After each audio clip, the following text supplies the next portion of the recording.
laptop and I'll have an iPad. Yeah.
I am going to call the meeting of March 8th to order.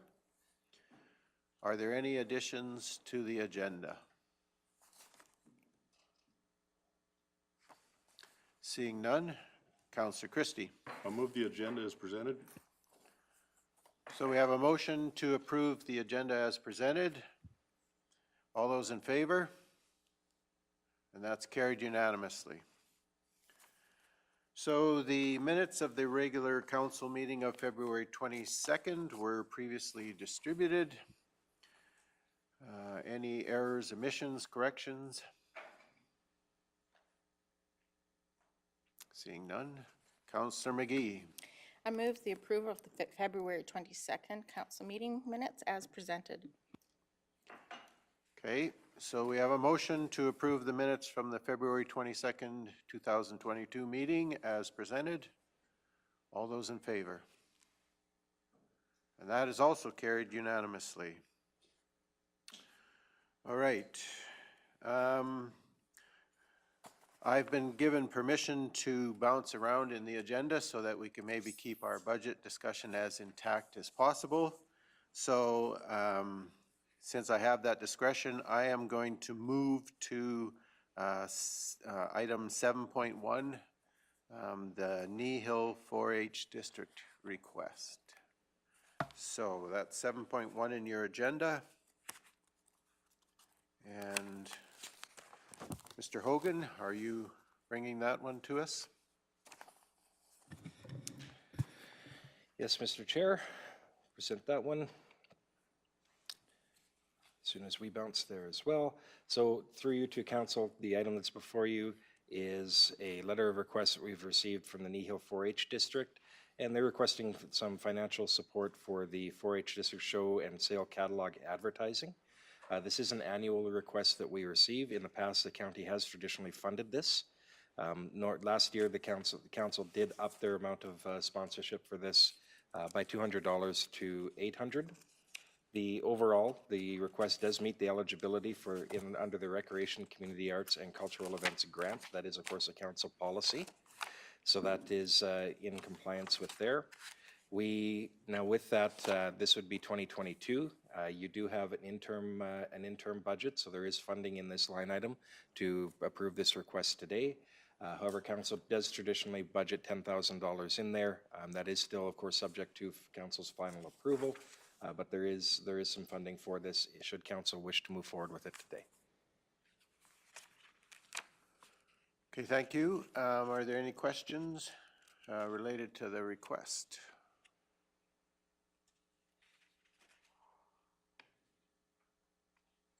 Okay, what's council's wish? Councillor Penner. Seeing no questions, I'd make the motion that council approve sponsorship in the amount of $800 to the Kneehill 4-H district to assist with the costs of advertising and printing for the 2022 show and sale catalog, and I wish all the kids all the best. Okay, so we have a motion on the floor to approve sponsorship in the amount of $800 to the Kneehill 4-H district to assist with their advertising and printing. Any questions, comments? Okay, if not, I'm going to ask the question. All those in favor? And again, that's carried unanimous. All right, so we dealt with an easy one, and now I'll go backwards in the agenda to 5.1.1, which is the special events bylaw, and I kind of skipped right past that one, so let's come back to it. So, Ms. Hazelton, whenever you're ready. Good morning, Council. We're bringing back the bylaw 1847, which is our special events bylaw. The Municipal Government Act provides general jurisdiction for council to pass bylaws for municipal purposes, respecting the safety, health, and welfare of people and the protection of people and property, activities and things on or near a public or a place that is open to the public, and provide for a system of licenses, permits, and approvals. The current bylaw that we have, 1822, was adopted in 2020. This bylaw refers to any function or event which was held at a public place in the county and to which members of the general public are invited or admitted for a fee or free of charge, but does not include a private gathering or private land or an event to which members of the public are not invited or admitted. This bylaw has been reviewed based on the number of requests we received for weddings on Kneehill County property. The majority of applications we received have been requesting Horseshoe Canyon as the destination for the wedding, and so far this year, there's been 6 inquiries coming. So an application will be required for these events and will provide a process for ensuring large public events can be held in a responsible, safe manner. We've added a clarification for private land under the public place definition. This review has been contemplated by the Manager of Parks and Agricultural Services, as well as the Manager of Planning and Development. It's also been reviewed by other departments within the organization. Protective Services always looks at the emergency side. And it was discussed also with you at the February 15th Committee of the Whole meeting. So the attached copy notes the revisions made in red. And administration is also proposing a refundable damage deposit as required as follows. And so that would be a separate motion that would be included in the master rates the next time it's amended. But until then, we can charge those damage deposits. Any questions? So are there any questions related to the special events bylaw? We did review this at Committee of the Whole, but if there were any questions, be willing to entertain those. We really can't let Barb off this easy. Sure you can. Okay, if there are no questions, then there's a number of motions that we'll need in order to be able to move forward. So what's your wish? Councillor McGee. I move first reading of Bylaw 1847, Special Events Bylaw, as presented. Okay, so we have a motion for first reading of Bylaw 1847, the Special Events Bylaw. Any discussion? If not, I'm going to ask the question. All those in favor? That's carried unanimously. Okay, that's the first motion. Councillor Christie. I'll move second reading of bylaw 1847, special events bylaw. Okay, so we have a motion to move second reading. Any discussion? Seeing none. All those in favor? Again, that's carried unanimously. Councillor Penner. I'd move that we consider third reading of bylaw 1847, a special events bylaw. Okay, so we have a motion to consider third reading for bylaw 1847. Any discussion? Seeing none. All those in favor? And that is carried unanimously. Okay, so we need one more motion. Reeve Whitstock. I would move third reading for bylaw 1847, special events bylaw. Okay, As presented. so thank you. We have a motion to approve third reading of bylaw 1847. All those in favor? Again, that's carried unanimous. Thank you. And then, Barb, you need a motion for your fees, correct? Yeah, correct. All right, so we have one more motion to be made. Councillor McGee. I move, because we have a thorough discussion about that in COW, and so I'm very comfortable with moving damage deposit fees in the amounts of $2,500 and $5,000 in accordance to bylaw 1847. And these amounts be included in the next amendment of the master rates bylaw.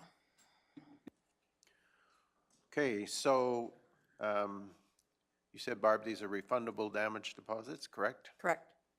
Do no harm, get your money back. That's right. Okay, so we have a motion that we approve damage deposit fees in the amount of $2,500 and $5,000 in accordance with bylaw 1847, and that they be included in the next amendment of our master rates bylaw. Any questions, discussion? Boy, that was easy. All right, all those in favor? And that is also carried unanimously. Thank you very much. Perfect, thank Ms. you. Hazelton. Thank you.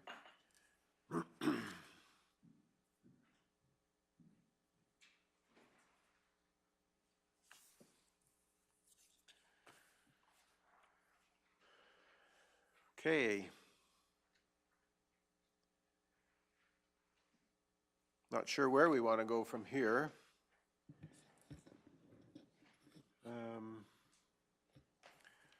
My suggestion, maybe we'll do the council and committee reports, since we can get those out of the way quite easily. Here she is. So we'll go to item 9.0, which is your council and committee reports. And I have to confess that everything that's in there is because of me.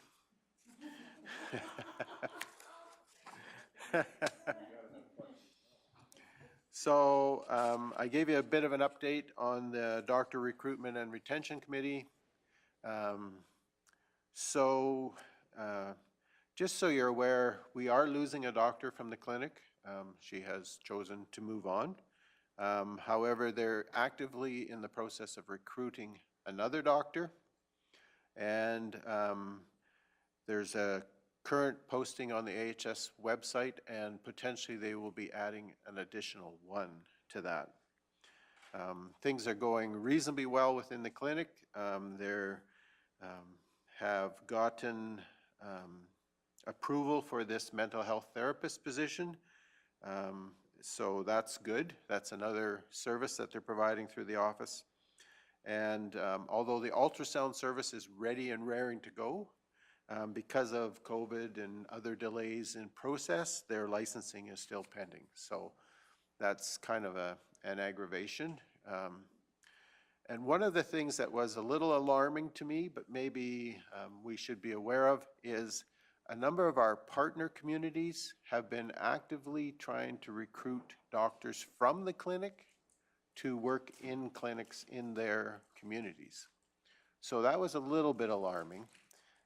So there are doctors who have been approached by our partner communities to see if they would be willing to consider taking office time in those communities. So that was a little alarming. And so one of the things that we did at the Dr. R&R committee was we talked about what would be required for the doctors who are in the clinic here to operate within a satellite clinic in those other communities. And we requested that the clinic provide to the committee and to the communities themselves sort of a list of what would be needed. So what it would cost, what they would need for equipment, what they would need for assistance in the day that they were sitting in a satellite clinic, so that A, the communities would know what would be needed from the doctors here, and then the doctors would get a sense of the demand. So once the communities knew what the costs were going to be, what would be required, then either they would be able to say, yes, that's something we're interested in, and then the doctors in the clinic could say, okay, for instance, doctors make calls at St. Mary's. Like there are doctors who go up and visit the residents at St. Mary's. So let's say that was Tuesday, just for the sake of argument. Perhaps the doctor who went to do those calls could then run a satellite clinic in Trochu on Tuesday. Dr. Calhoun goes to Westview, I think it's on Wednesday. So if she was at Westview in the morning, perhaps she could run a satellite clinic in Linden on Wednesday afternoon. So the idea was to collect enough information that we would know what would be required in terms of space and equipment and help and all of those kind of things, and what the doctors would expect in terms of cost assistance from those communities, and then they could maybe more clearly either consider it or reject the idea. So that's one of the things that's out there right now. There seems to be a lot of interest in trying to get doctors into other communities. So any questions on that one? Oh, that's what I like, no question. Oh, Reeve Whitstock. You probably answered the question. Well, was there any indication if they were interested? I guess it all depends on what information that needs to be gathered yet, but was there any sort of indication that they would possibly look at that direction? Okay, so the doctors at Dr. Calhoun, on behalf of the doctors in the clinic, indicated that they've had some conversation because they're getting to a point where they sort of had that critical mass till this doctor decided she's leaving. But so they would consider it, but they need the communities to know and provide what they're going to need in order to be able to do that. So depending on whether the community is capable of providing what they need and they have a doctor available to do that. And so one of the examples that Dr. Calhoun used was her own example of being at Westview and then possibly being able to do a clinic in Linden, for instance, in the afternoon. Booking and all of those kind of things, very, very, all the details would have to be worked out. And so I think there's an interest there and somewhat their hands being pushed because of the fact that the doctors are being approached, so. Okay, thanks. Appreciate that, Ken. Or Okay, Mr. and then the only other one would be the Trochu housing one. Basically, they are in a holding pattern at Trochu Housing. They're waiting for provincial announcement that indicates there is budget money available. And in the new budget, there was an announcement of $200 and some million to go towards these types of projects. And so there appears that there's a pathway that's opening up. However, you still have to get somebody to say, today you can apply. And they're still in that holding pattern on that. So I chatted with Mayor Kletke when we were both in Acme for the Acme school funding announcement. And we both said it'd sure be nice to see Minister Taves in Trochu making that kind of an announcement with regard to the Trochu housing project. So that's where that one's at. It's just, they are still working and liaison with government but it's just a matter of you gotta wait until someone actually says you can apply. So, any questions? All right. So then, there's no questions. I'd be looking for a motion to accept the council and committee report. Okay, Councillor Cunningham. I'll make the motion that council receive for information the council follow-up action list as presented. Committee reports, sorry. Oh, geez, I'm on the wrong page. Give me a break. Okay, where am I at? Okay, I'll try that again. I'll make the motion that council accepts for information the council and committee report as presented. Thank There you, we go. Councillor Thank you. Cunningham. Too many pages, yeah. Okay, any further questions or discussion? Okay, if not, I'm going to ask the question. All those in favor? And that is carried unanimously. Thank you.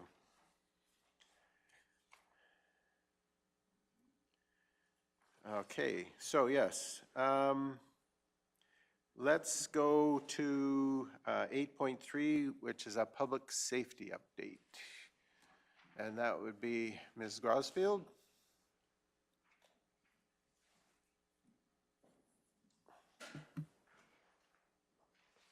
Good morning, Council. Good morning, and anytime you're ready. Thank you. Today is a quarterly report from RCMP, so this has all of our detachments in it, just their stats, and then it's also an update from the Public Safety Department. So the recommended motion is that Council move to accept the RCMP quarterly reports and Kneehill County's Public Safety report as information. So background, Kneehill County has 5 RCMP detachments serving our area: Three Hills, Innisfell, Drumheller, Bicycle, and Olds. 4 detachments provide us with quarterly reports as they have the bulk of the areas in our county. Innisfell provides reporting, however, is not applicable to Kneehill County because the area is very small. We have also included Kneehill County's public safety activities. The priorities were set in January 2021 as rural crime prevention, presence in rural communities, road safety, working with Kneehill's community peace officers in the delivery of enforcement and education, and staffing complements. And then in February of 2022, we added the community safety through workshops and programming to that priorities list. but the RFD was already completed, so it's got last year's in there. As part of their accountability to the community, RCMP are providing councils with reports on statistics, community engagement, and community priorities, and those are all attached. Kneehill County's enforcement stats from October to December 31st, so this is what these stats cover that are attached. So we've included that same time frame with our stats. It's a little bit behind, but they are there. So 34 citations, that included 27 warnings. 2 animal control files, and then we assisted other agencies as well with a traffic accident and RCMP. 4 unsightly property files, and then 1 other bylaw call. The speed trailer was placed throughout our hamlets and urbans, and then that ended in mid-October. So we'll start that again in the spring. So we'll put that trailer, that speed sign trailer, in all of our hamlets again and in all of the urbans as requested. And then in the hamlets, the new speed signs have all been installed. That happened in the fall. So with the new speed limit of 40 kilometers in the hamlets. The school resource program, so anti-bullying presentations this fall in Linden, Carbon, and Acme. It's been, usually our fall is, this is the time that we usually are in the schools quite a bit, just because it slows down in doing bylaw enforcement calls. So that program has really been busy this past 3 months, so.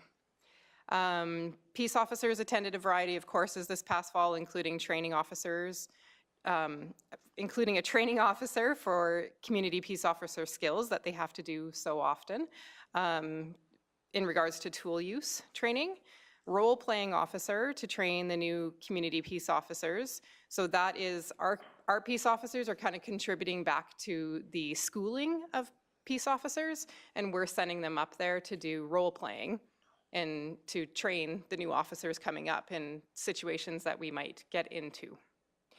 And then emergency management incident command system training. So we did more regional training on incident command system throughout the region. Financial and staffing implications. Kneehill County has enforcement services contracts with Acme and Three Hills that include patrol hours. And then we're on call for Carbon, Linden, and Trochu to do bylaw enforcement. And the attachments, like I said, all of those quarterly reports are attached. So each RCMP district gives us a provincial police report, stats, and then a community letter. And council options are to approve the recommendation, to amend the recommendation, and or administration to come back with other options or further research. So are there any questions for Ms. Grosfield with regard to her report? Councillor Penner. Just a question. I had a ratepayer ask me, we changed the sign going into Swallow. They noticed the one off the pavement, of course, from the east coming in off the pavement. Do we change that sign, or does Alberta Highways change that sign? Because they felt that being it changed from 50 to 40, that they would have liked to have seen a new sign right there to make it really obvious that it had dropped. Through the chair, the Swalwell Highway is our highway, I believe, so that would be us. Is that what you're asking? Is the Swalwell? Right, it's a provincial highway into Swalwell.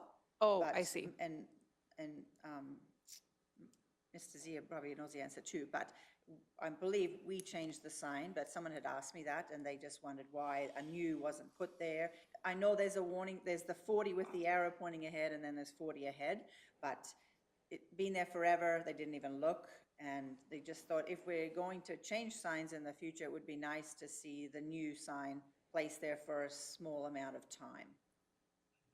Okay, I do understand, like an actual new put there. I see what you mean, not like just a new, prettier 40 sign.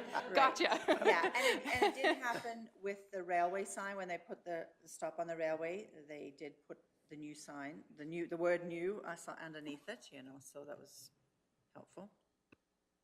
Okay, no, that sounds good, and we could do that in the future, or you know, if you would like us to, we could order a couple, especially coming into the hamlets, maybe, if you would like us to add those for a period of time.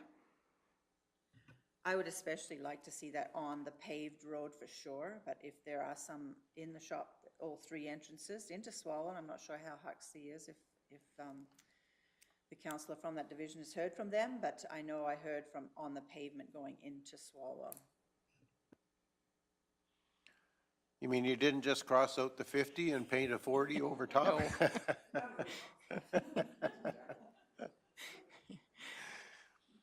Okay, thank you.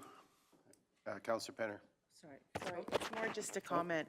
For Sorry, Torrington Council. especially, we never really had signs up before, so them going right into town is super noticeable, at least on my end from where I sit. So I do appreciate that. Great. Thank you. Councillor Penner. When it comes to the map that you have on the RFD here, is this the actual map? Only because I live in the corner of the detachments, and I've always been told that I am in the Bicycle detachment, and this map tells me I'm in the Drumheller detachment. This is the map that's from the RCMP?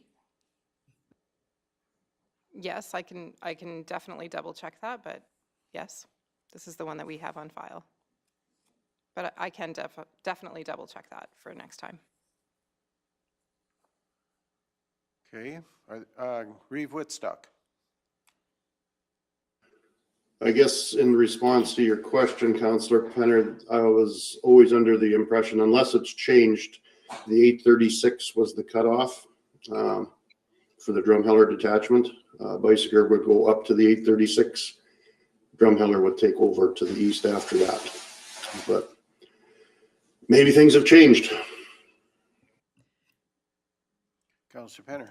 Just in response, 836 South and 836 are two different locations, and that's, I'm on the west side of 836 South, like straight north of Carbon, so that's why I asked that question, if this was a correct map. Okay. I believe the boundary was 836 at one point in time. It may have changed, but I know that had come up a few years back, and that's the information that I garnered then. So just wanted to share that. I'm not telling you where it is. I'm telling you where it used to be. So perhaps we could get some clarification on that. Maybe get an updated, just either confirm or deny. Councillor bet. Penner. No, I appreciate that, and Reed Woodstock's comments there. It's just that I was always sent to Bicycle to get my criminal checks and that stuff done, so. All right. Any other questions? All right. What's the wish of council?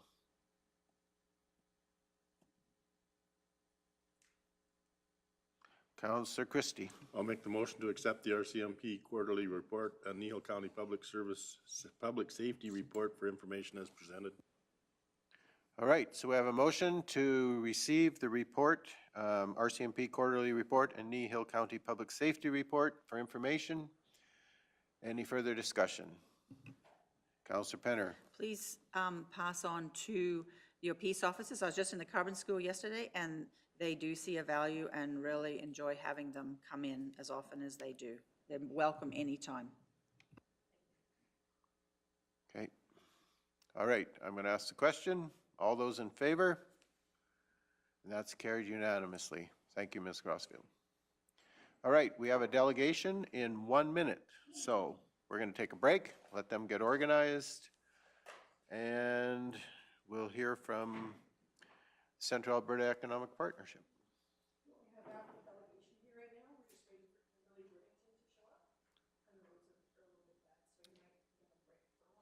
Okay, so we could take a break. We'll take, say, 10-minute break. That seems to be, unless the person arrives sooner.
It's the best and fun area. That's why they called it number one. I'm going to have to limit introductions to 10 words.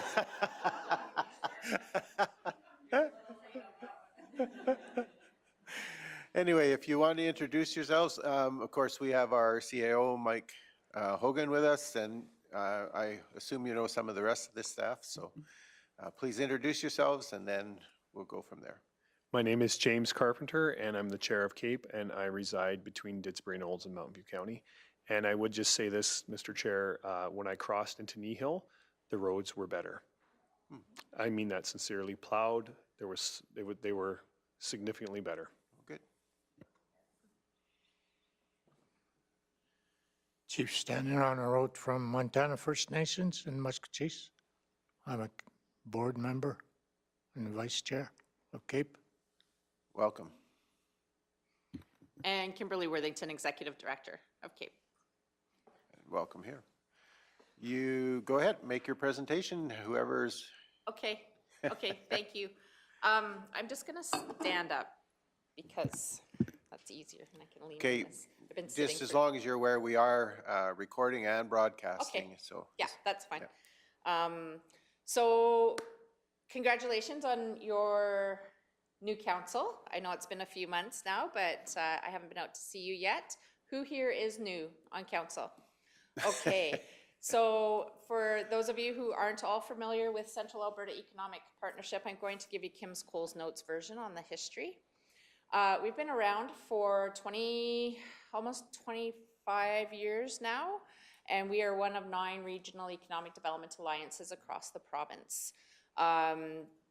Regional economic collaboration was the brainchild of the former mayor of Red Deer, Gail Sircan, back in the late 1990s. And she went to the province and said, hey, I have this idea. I feel as the Centre City that we have a responsibility to the outlying communities to help them with economic development. They provide employees to our businesses. They come and shop at our businesses. So what do you think about this idea? And the province bought into it. And so they ran a pilot project called CAPE. And then after that was successful, they built that out into a number of regional economic development alliances. And still today, we are funded in part by the province and by our member municipalities like yourselves, as well as through grants and associate members too. So we have a board of 15 people, and 11 of those are elected officials, including Faye McGee. Thank you very much for empowering her to sit on the CAPE board. It's a wonderful addition. And of course, Chief standing on the road from Montana First Nations as well. We have, for the first time ever, we have a business representative as our chair. So James represents the town of Olds.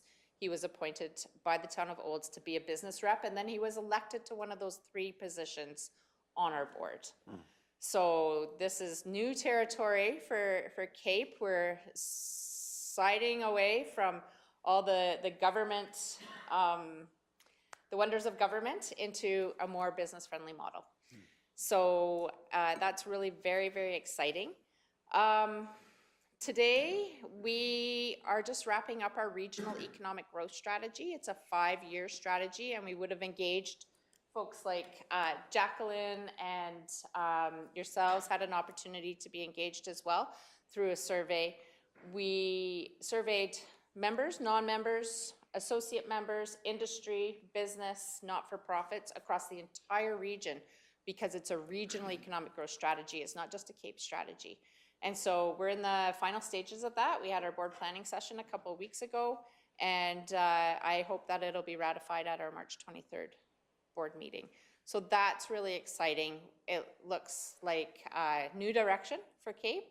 To pull the entire region together for business retention, attraction, resident attraction, investment attraction. I can't tell you all of it because some of it still needs to be a surprise. Other things that we're working on include a tourism asset inventory. And Jacqueline, you may hear from Joe Pavelka on that. In the end, our outcomes for that one is to identify product offerings, tourism product offerings, that will be ready for expansion, diversification, and our partnerships, so we can build out projects that and programs that will keep people in the region for a longer period of time.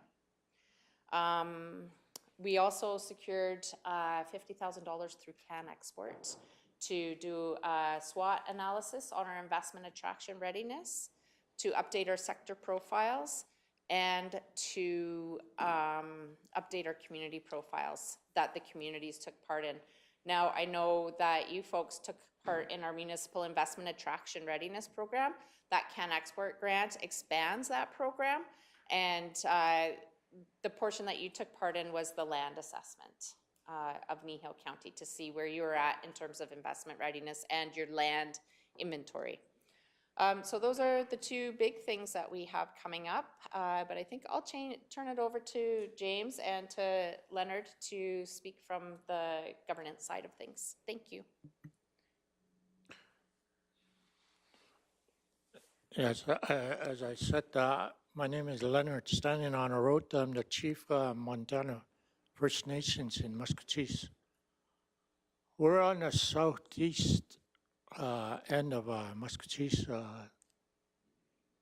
just 6 miles from Ponoka. We're off Highway 2A, probably about 5 miles, and we're the smallest community in Muscatisse. We only have 10 square miles of our community, and we have a little over 1,000 members, but only about half live on our community. And in 2005, when I joined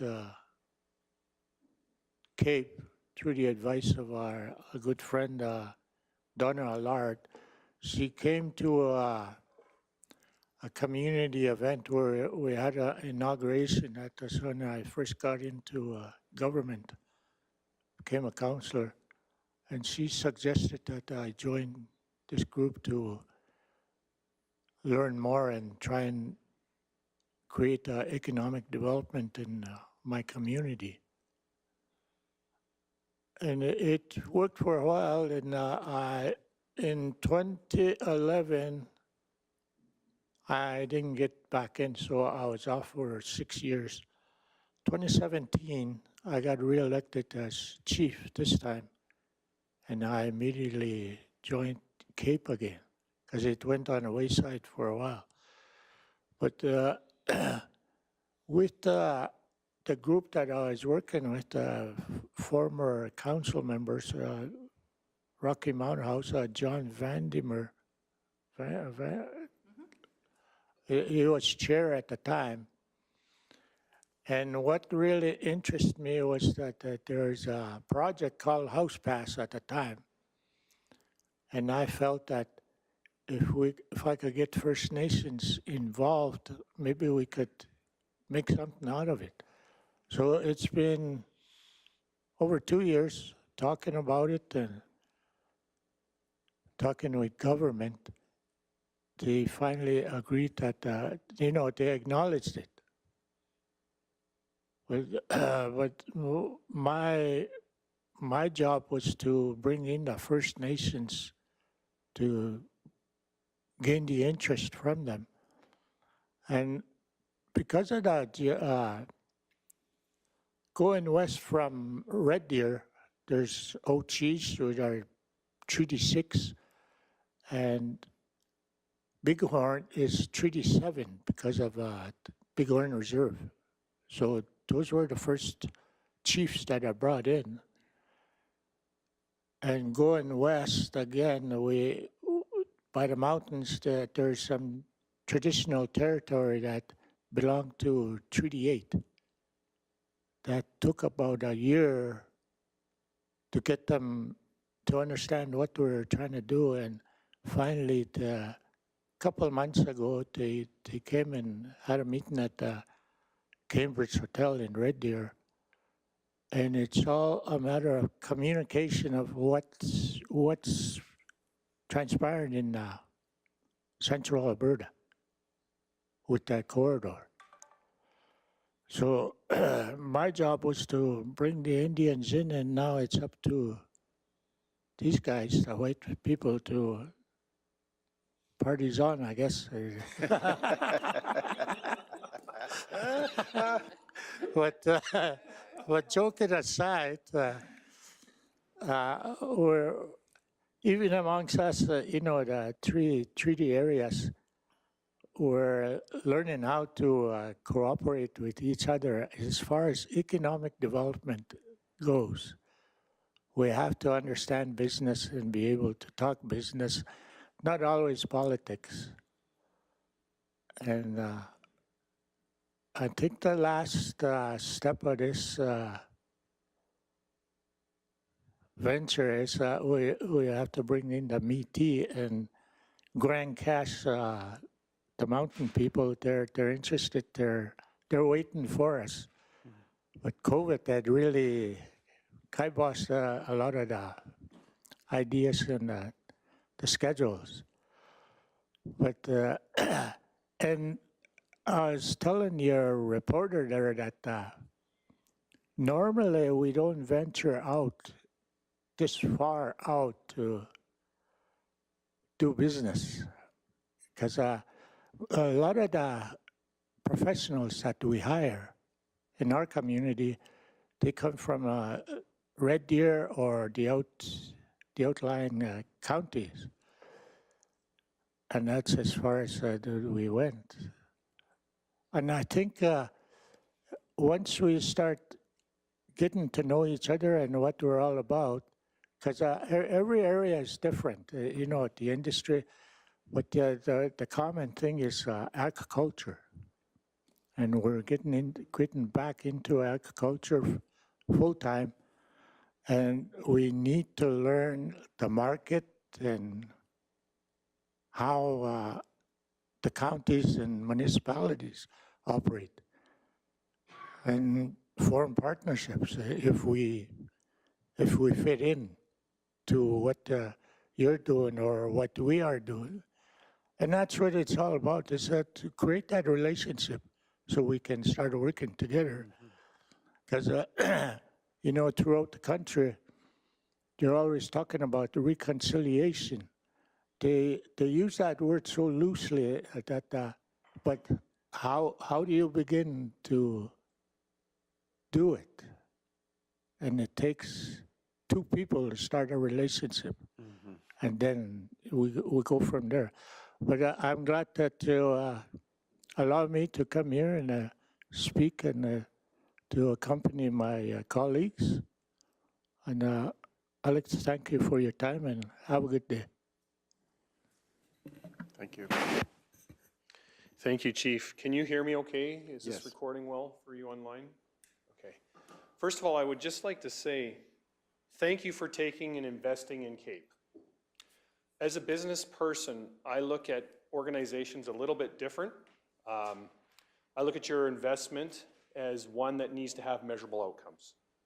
And I'm here today to tell you, as the chair, one of the directions that I'm pushing our board is to have more measurable outcomes, so that as you sit as council and decide if you're going to be members and reinvest your taxpayer money into this organization, you're reassured that you have deliverable outcomes that you can communicate back to your ratepayers. So I'm thankful for Chief Leonard, and I love his humor, but I'm thankful that we're starting to create new relationships that are beyond just elected officials. I've been a big proponent that the rebuild of Alberta is going to come through value added in technology, but I believe the real rebuild is going to come through agriculture. So as I appeal to you this morning, and to, obviously we have reporters and different people here, we want to be advocates for the rebuild. We believe that it's going to come through collaborating and coming up with innovative ideas to support existing businesses within the municipalities. We know the best way to grow our municipality is through business retention. And when I think, and I believe Sunterra is in your region, and I think of Ray Price and Kendra, and they're dear friends of mine, and I look at the investment they made in the greenhouses. And I must be honest, that project almost went into Olds, and I'm so disappointed it didn't make it to Olds. But I'm so thankful for you folks because I know that you are the champions that helped attract it and keep it within your municipality.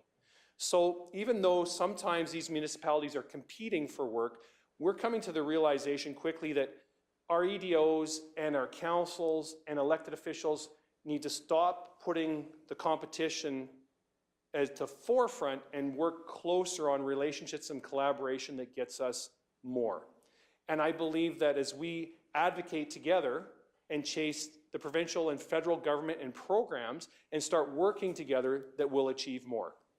Case in point, we're working on a project right now with Ochis Nation who needs 18 kilometers of road paved. At some point, we'll be coming back to this municipality and asking if they will support a letter of support for them to get funding. Having the First Nations on our team as equals at the table, not after the fact, is one show of where CAPE is moving.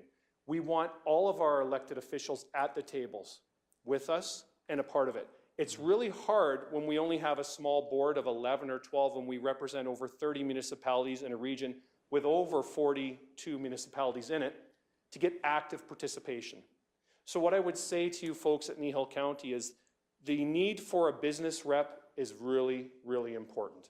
And one of our next projects that we're going to be working on that we can't talk about yet, we need agricultural representation. We want to expand what we're doing to really have an arm and a reach into agriculture, diversification in agriculture, value added in technology. So that is a direct opportunity for Kneehill County. As we go forward, I've also encouraged our board and our membership that I want smaller wins. Sometimes we chase the bigger projects and they take a long time. I would like to see smaller wins and multiple wins, and we're already seeing that. You will have been notified about the Enhanced Energy Project for carbon sequestration. That is an example of a small win. If Enhanced Energy is successful in the carbon sequestration RFP that's going to be decided on in the matter of weeks from now, it will mean a facility located in central Alberta. The facility located in central Alberta will create opportunities for small communities and small regions. Right now, we're also working hard to support the immigration investment program that the provincial government just launched. Your region has an opportunity to participate in that and attract foreign investors that want to move to Canada to get immigration. And to do that, they must open a business. They must create jobs. There are tons of opportunities in the rural. When I think of the provincial funding and what actually happens, and I think the stat may have changed, but there was kind of always a saying that 70% of healthcare goes to the larger centers and the rural gets missed. Now, we do have some announcements of a large hospital in Red Deer, which is just wonderful news because it serves a big population. But we want to advocate for more equality in the rural. More support for our roads, more funding for our roads, more funding for infrastructure so that we can support an economic base. In that, as a group, working together, bringing your team, bringing Councillor Fay into more relationships is one of our goals. So there'll be more advocacy, more connection with federal and provincial elected officials, cabinet ministers, and that's something that I personally will be championing to support. You have a beautiful county. You have incredible salt-of-the-earth farmers that have worked hard and built this and enabled places like Three Hills to prosper. You do sit in this municipality, this town. But we know that if you follow what's gone on in the last 10 years, and if you wanted to look to an example municipality, you could look to Lethbridge and watch how Lethbridge went through the recession of 2008, 9, and 10. And you'll notice why they did so well was because of their diversification in agriculture. So I thank you for what you're doing to support our local producers, to obviously keep the Price family with 80 acres of greenhouses, and where some people would say in the middle of, not nowhere, but it's in the middle of the rural. I'm sure a city would have loved to have had that on the edge of their municipality. But we know that the Prices support their employees, support their community, support their municipality. We know that they're actually the people we want to attract more of within central Alberta. And we didn't actually have to attract them because they were already there. People came alongside to support them. That is business retention. So with that, folks, I thank you again for your investment. I look forward to delivering measurable outcomes over the next 12 months. Thank you to Kneehill County and especially to Councillor McKee and her contribution. You would be very proud of her, and she's very active on our board, and she's advocating. The interesting thing is she has a team advocating with her now versus competition. So thank you so much. Well, thank you for your presentation. It's always good to hear positive things happening. And I have to say to Chief standing on the road, I appreciate the vision that you had back in 2005 to say we need to be involved and then to advocate for that. So I liked your little sense of humor that came along with that as well, but thank you for joining us today.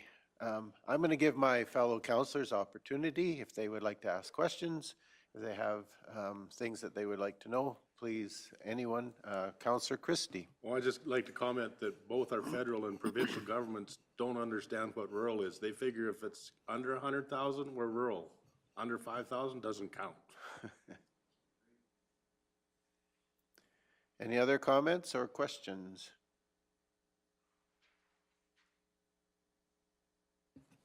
Councillor Penner.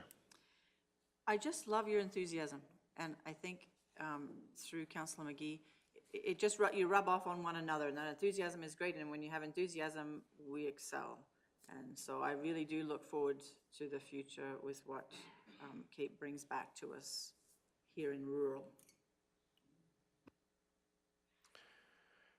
Yeah, sorry, Councillor Forbes.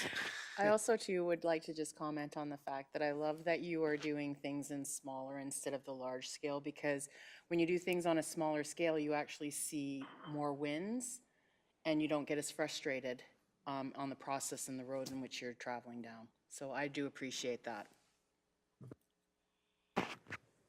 Any other comments or questions? Okay, Kimberly, sure. I would just close off on, I'm really excited about the short-term wins and the long-term wins. Economic development is a long-term game. There's no question about it. It doesn't happen overnight. And we're at a point now where in the world of economic development, it's that quality of life piece that's really, really key. And I believe that the rural has that quality of life that people are looking for, you know, especially with COVID and people not wanting to be close to each other. And rural just has more opportunity for families to grow and thrive together. And that's what Kneehill County offers. So just keep that in mind, that economic development is a long-term game, but we can get those short-term wins as we go. And now with Faye on our board, you guys will see more and more engagement as well. I use the analogy of a gym membership. You buy a gym membership in January because I'm gonna get in shape, right? And so you spend, what, $1,000, $100 a month or something on a gym membership, and you expect to get in shape. But what do you have to do? Participate. You have to participate, right? And what we find, and I'll take the words from Mayor Megan Hansen from the town of Sylvan Lake. She says, you know, when we did not participate, we didn't see the value in Cape. But the more we participated, the better bang for our buck we saw, and the more value we saw in regional collaboration.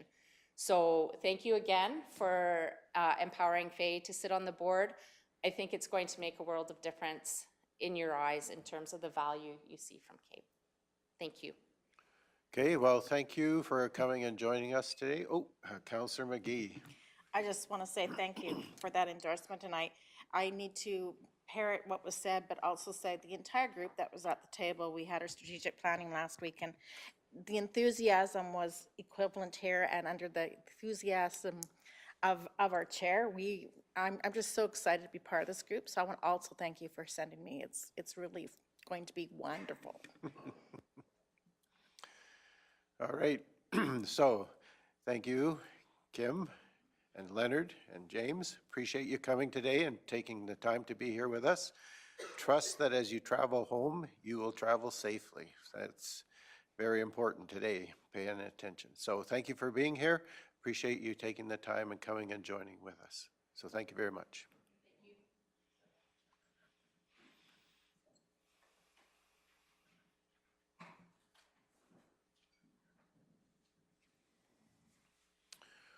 Okay. We have about 12 minutes to our next delegation. Do we want to start a little of that preliminary material in 6.1, Bill, where we look at the 2021 preliminary, or do we want to, how far can you get in about 12 minutes? In fact, we'll give you 10 because we give 2 minutes to the next presenter.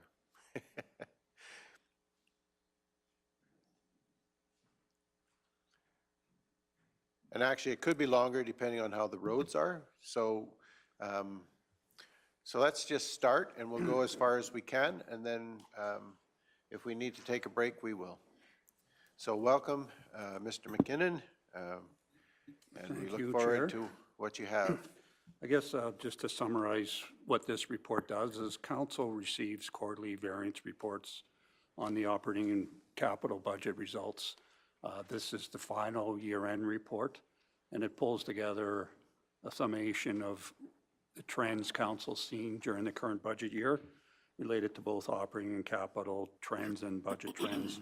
So in terms of this final report, there isn't any significant variances that are new that council hasn't been informed to through the trending that we've seen throughout the year. However, given that's a year-end report, there are certain requirements for PSAP and financial statement presentation that have to be accommodated, and that's usually done at the final report of the year. And that also deals with surplus disposition. The county's been fortunate that that's been, the county has not been in a deficit position for probably ever. So it's fortunate that we do finish on a positive note at year-end. But there's a bunch of accounting and statutory requirements that council has to adopt to sort of finalize it. After this report is dealt with council, the auditors have been in numerous times now, and they will provide council with financial statements that have a different flavor to them and a different presentation. But I can assure council that the information in this report will be parallel to what's in the audited financial statements for the municipality. And again, because of public sector accounting board standards, there's a different presentation method. But we won't get into that. I did a little preview of that during the council orientation. But there's different presentation standards related to the financial statements versus the internal reporting that we do to council. And those will be highlighted again when the auditors come in and present the opinion on the statements that management's put together. That being said, you can see there's numerous recommendations, and those are all to support the report. So the report has numerous appendices dealing with the operating budget, investment activities, cash flow activities, capital project and overall project, where they stand, which ones haven't been completed, which ones need to be carried forward, and the like. So perhaps I can start on page 3 of the report, which is 41 of the council agenda, on the operating budget summary. Again, the operating budget summary has some good news and some bad news in it. A lot of positive stories. We're finishing the year end on a positive note. I'd just like to point out to council that the core numbers aren't necessarily should be taken as face value. So even though we have on the books $3 million surplus, there's numerous factors that haven't been taken into account yet. And that's the intent of this report, is to advise council based on council's priorities and prior direction.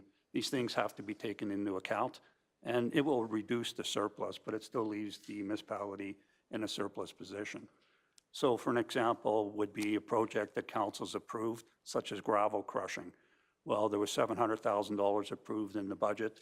That project continued on to in early 2022. So we need council to move those funds from 2021 to 22, so it doesn't have an impact on the 22 budget. So that hasn't been taken into account yet because those expenditures are occurring in a different fiscal period. So we need to back those out and provide, you know, any legal obligations we have for outstanding contracts that weren't totally completed by December 31st. With that being said, there's the report is in the same format. Revenue, some positive variances, mainly relating to some one-time special items, PERC grants that we recovered from the province, sale of gravel that wasn't anticipated, sale of other lands that the county council approved during the course of the year, numerous other factors. So in terms of the operating grants, there were a good news story there. ASB did recoup $50,000 of provincial funding that was previously canceled. Again, that's a good news story. Again, we got additional $128,000 from the provincial government related to COVID relief to cover expenditures that were incurred. Again, you know, a bunch of other little items like that that add up to big bucks in totality. The county was also successful in receiving funding through Federation of Canadian Municipalities to continue their asset management program. So those were unbudgeted items. So it's artificially increasing the surplus. Now we have legal obligations to deliver on the expenditure side, and some of those projects will continue on to 2022. In terms of the other revenue, again, we did recover funds going back from 2018. In 2018, there was overlanding flooding in the county. We actually received the cash for that in 2021. So again, that's a contributing factor that isn't necessarily part of the 2021 budget adopted by council. There are other items such as the provincial education requisition, the PERC grants. Those are taxes that the county's previously written off in prior years.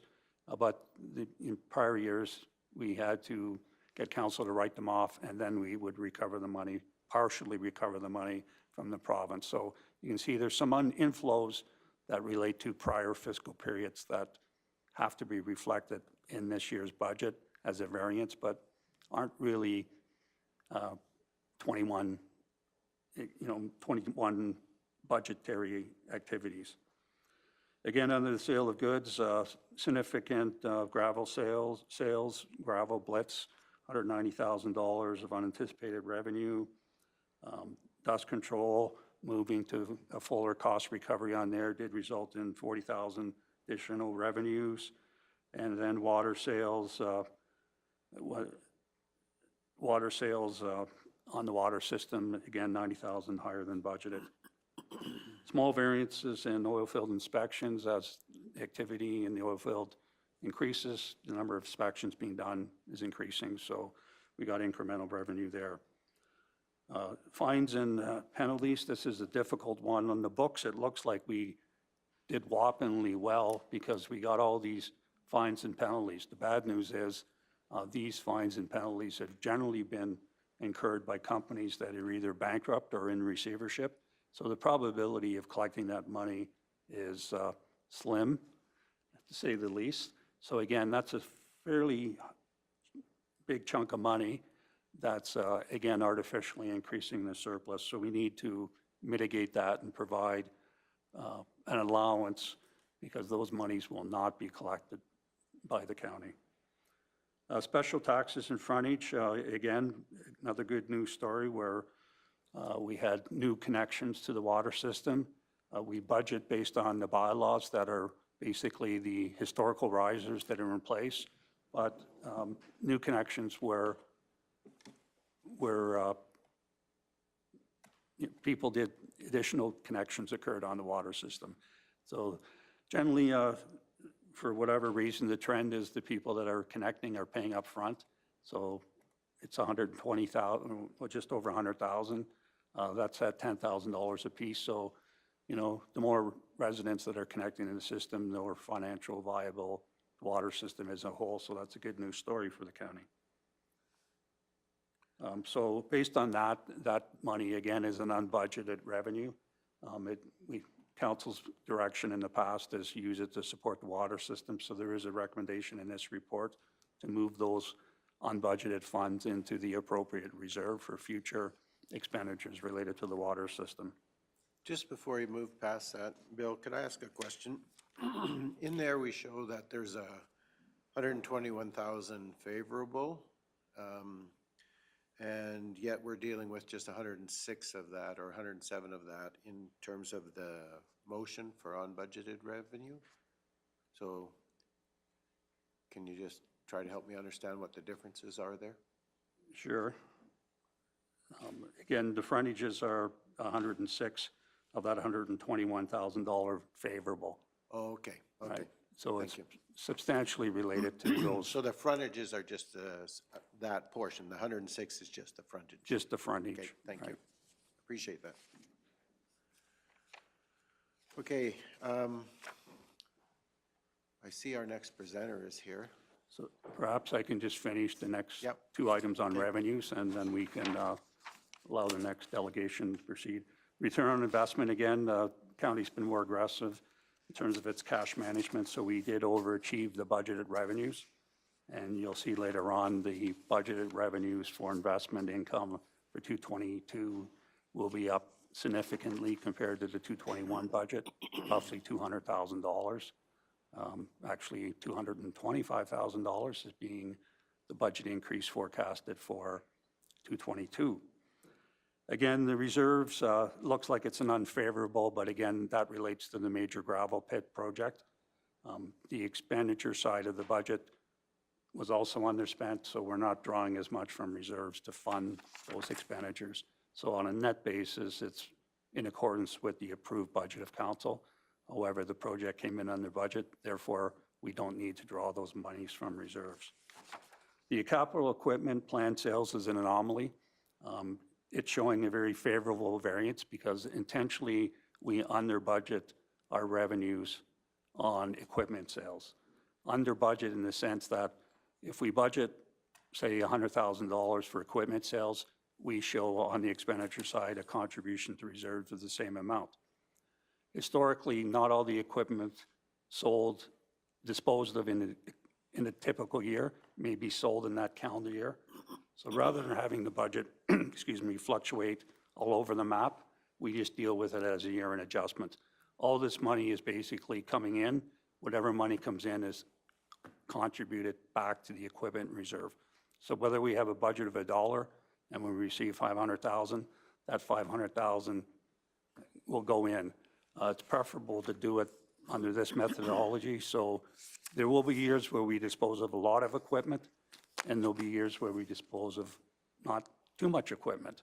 If we budget based on our actual experience, you will see massive shifts in the budget in any one year, and it makes it more difficult for the public to understand the changes in the budget. So given that it's just an in and out, theoretically, and it is not more than theoretically, that's what it is, an in and out, we budget a conservative amount knowing we're going to overachieve it and come forward at year end with a recommendation to contribute that overage to the equipment reserve. So I'll break there if I could, Chair. Thank you very much, Mr. McKinnon, and we will break from the budget or the 2021 year-end stuff, and we'll move into our next delegation, which is Community Futures and Wildrose. So welcome, Chantel. We'll give you a minute to collect your thoughts.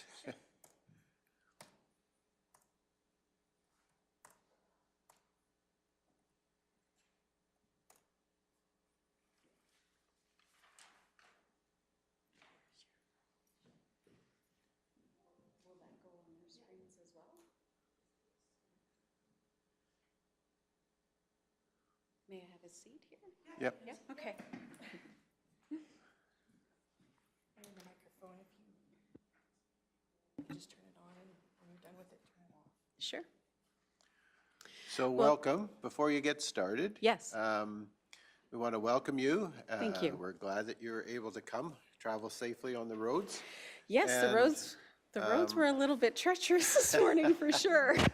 I'm going to ask the councillors if they would introduce themselves. I'm Yes. sure you're familiar with one of our councillor members, but Yes. I'll start with Reeve Whitstock, who's joining us by video today. So Reeve, if you would, please. Hi. Hi, good morning. Great to see you there. I'm kind of happy to be where I'm at, so thank you so much. Good morning. Councillor Forbes. Good morning, Carrie Phobes, Division 4. Good Good morning. morning, nice to see you again. Good Lauren morning. Michelle Cunningham, Division 5.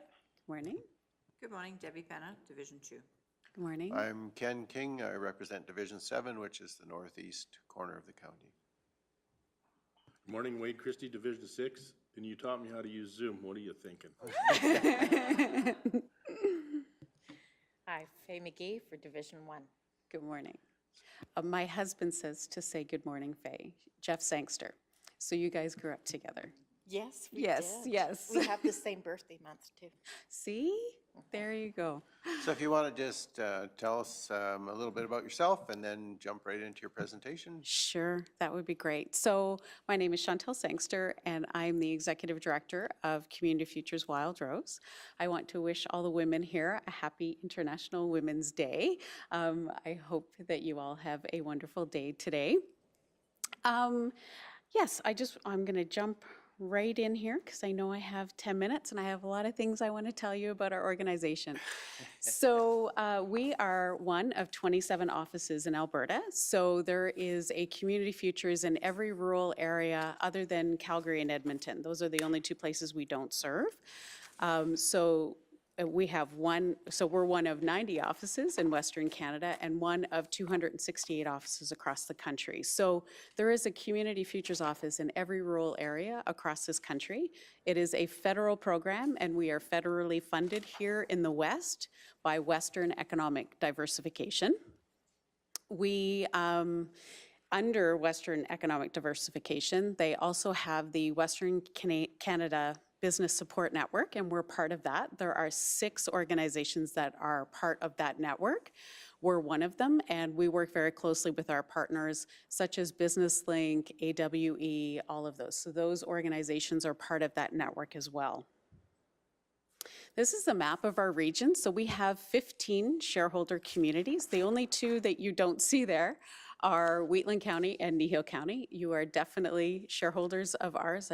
There's no way to pin the county in the map, but we're very, very fortunate to have Kneehill County as one of our shareholders, and very, very fortunate to have Wade Christie as our Kneehill County representative as our board of director. Our mission is to promote, assist, retain economic development opportunities and activities within the region. And so what does that look like as far as our purpose? Well, I can tell you that each Community Futures office across the country functions differently. And that's because we look at our local challenges and opportunities and we try and find solutions for them. So Community Futures recognizes that the opportunities and challenges that happen in Kneehill County are very different than those of, say, Grand Prairie or Medicine Hat. So we really look at trying to find local solutions to those.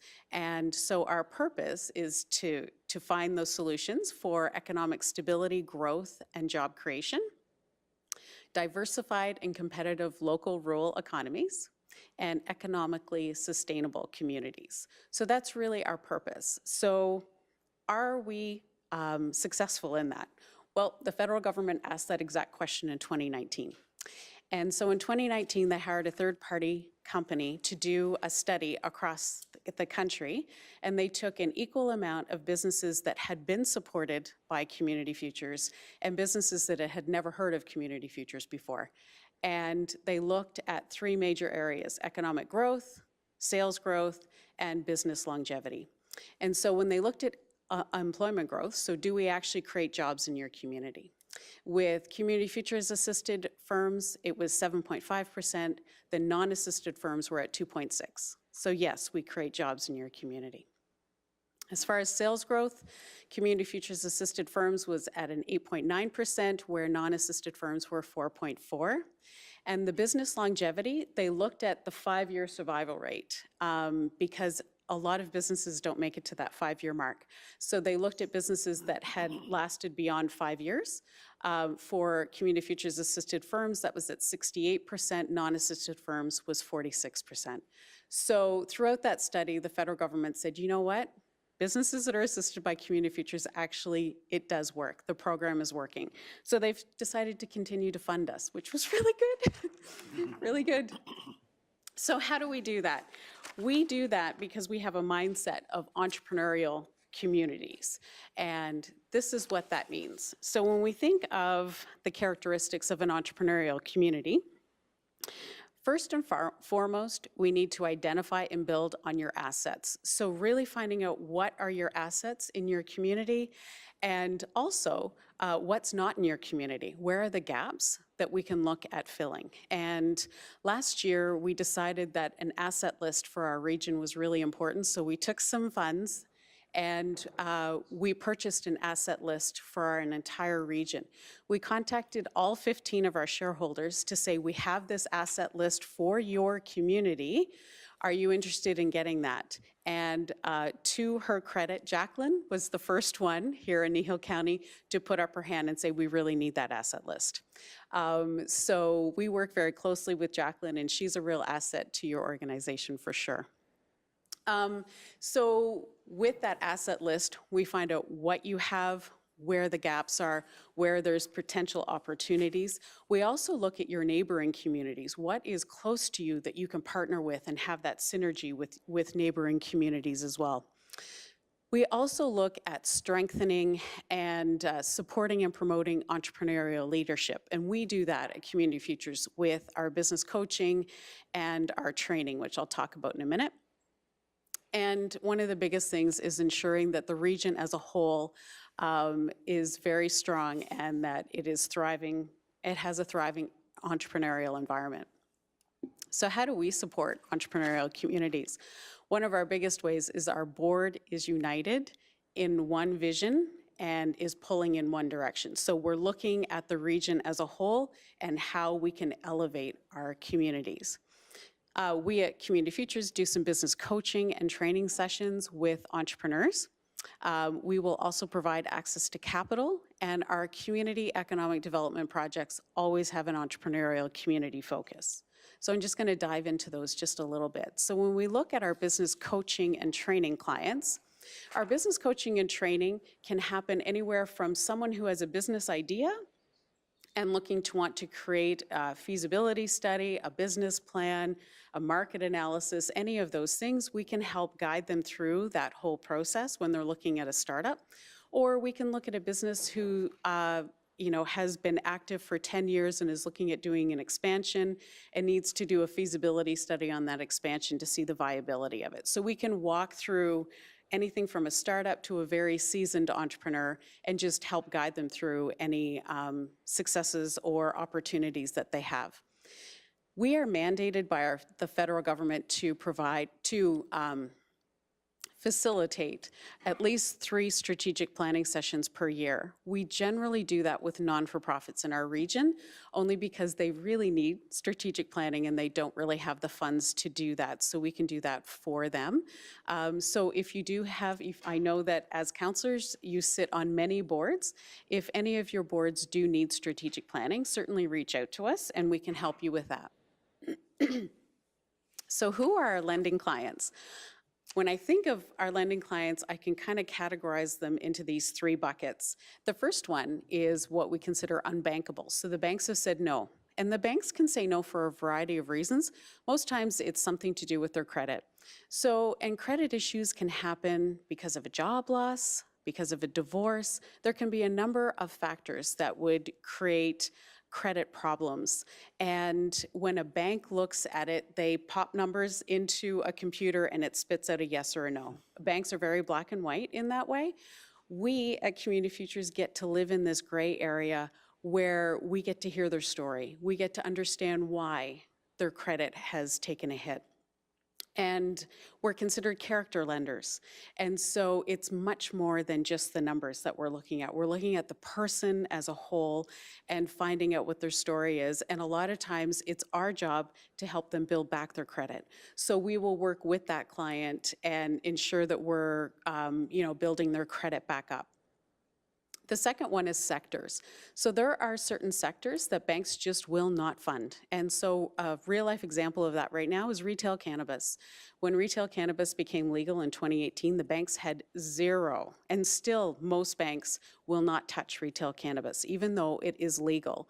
So any retail cannabis stores that you see in this country right now have either been self-funded, they've been funded by an angel investor, or it's been a Community Futures that has started that. So in our region, we have 2 retail cannabis because the banks are not interested in funding retail cannabis. 10 years ago, that was microbreweries. Do you remember 10 years ago when the microbreweries were a really hot item? Banks were uninterested in funding a microbrewery. It was too much risk. So most microbreweries were started by a Community Futures. There are also other sectors. When I first moved to Strathmore and I started at Community Futures Wildrose, I met with the banks, and one of the banks says, I'm completely full, my portfolio is full on restaurants and hair salons. So if a restaurant or a hair salon walked into that bank, they could have perfect credit, they could tick every box, but that bank's portfolio was full on those 2 sectors. They were uninterested in funding those. So those are the types of sector issues that can cause problems. And the third bucket is startups. Banks are uninterested in taking the risk on a startup company. And so banks generally want to see at least 2 years of financial statements before they're willing to fund a project. So when a startup walks into a bank, the bank sends them to us.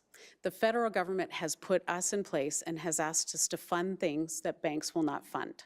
So whether it's a credit issue, a sector, or a startup, all of those things get sent to us, and we're asked to take that risk. So we are a high-risk lender, and after 2 to 3 years of them being with us, the banks will then take it over. So, and when that bank pays us out, that gives us funds to reinvest into the communities.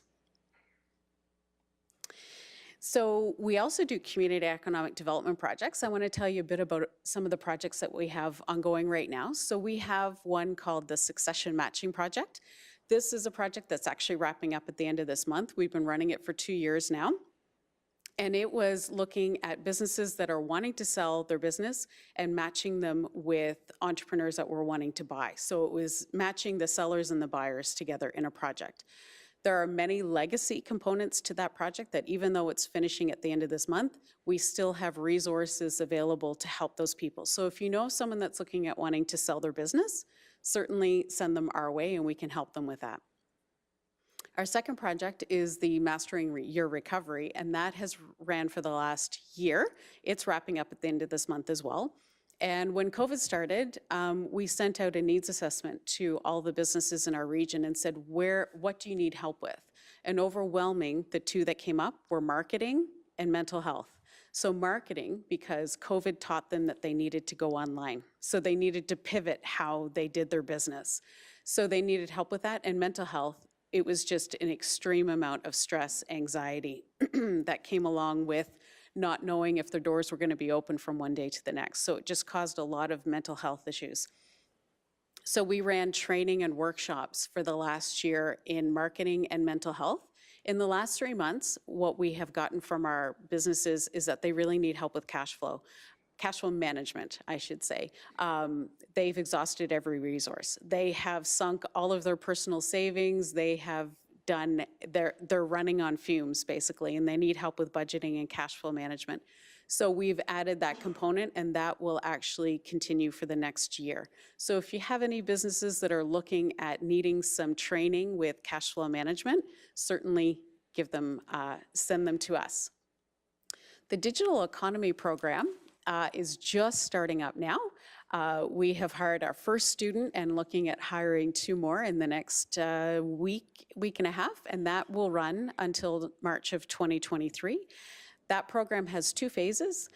The first is helping businesses with their online presence. So whether that's claiming their Google listing, enhancing their social media, getting them with a website, teaching them how to read their analytics and what it can teach them as far as how that guides their marketing, all of those things about their online presence. So we have some students that are in digital marketing, and they will help guide the businesses to elevate them on their online presence. The second piece of that is if they want to sell online. So we will help them create an online store. And so both of those components, I should have said this at the beginning, all of our training, workshops, et cetera, are free to the business owners. So there's no cost to them. All they have to do is go online on our website and register. And the fourth I want to talk about is our youth and what we're doing with our youth. So this summer we're doing RAAC, and RAAC is an acronym for Rotary Alberta Youth Entrepreneur Camp. This is a one-week camp that happens in August, and it's for 13 to 15-year-old youth. And what they do during that 1 week is they look at starting a business. So I'm going to use beaded bracelets as an example. So they learn how to start a business, how to manage it, sell it, and then by the end of the week, they learn how to shut the business down. So in that 1 week, they learn all aspects of a business.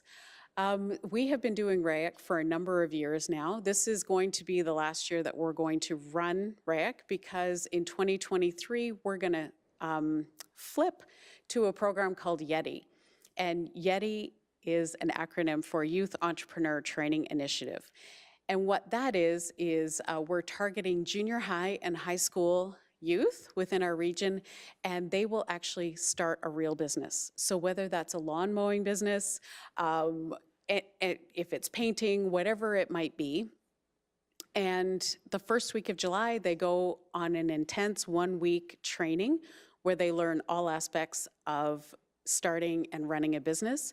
They meet with a Community Futures staff on a weekly basis throughout the summer. And on those weekly meetings, we talk about what the challenges were that week, where they're at with their cash flows, what successes, what wins they had that week, et cetera. And I used to run this. I used to work at another Community Futures, and we ran a program very similar to this. And actually, my high school students went on to run those businesses all the way through their university years. So it was something that stayed with them, and we stayed very connected with those youth. So this is real life. So RAAC was kind of just a little snapshot of what that might look like. This is them actually running a business. So we will launch that in 2023. We will start doing presentations and going to schools and telling youth in our region about YETI this coming year. So that is a little snapshot of what we do as far as our business coaching, our training, our lending, and our community economic development projects. So I want to thank you for letting me come and share that with you today. Do any of you have any questions for me? Okay, so thank you, Chantel. Are there questions? Anyone have any questions? Councillor Christie. Just a comment on the unbankable and the startup stuff. Yes. The goal of Community Futures is to get that company bankable. Yes. But the coaching stays with them once they move to the bank. So that's part of why their success is so high, is because the training still stays with you after you're bankable. They're out of the office, but the consulting is still there available to them. So I think that's really important to point out. It really is. And we are okay with taking high risk on all of these types of clients because we stay so closely connected with them.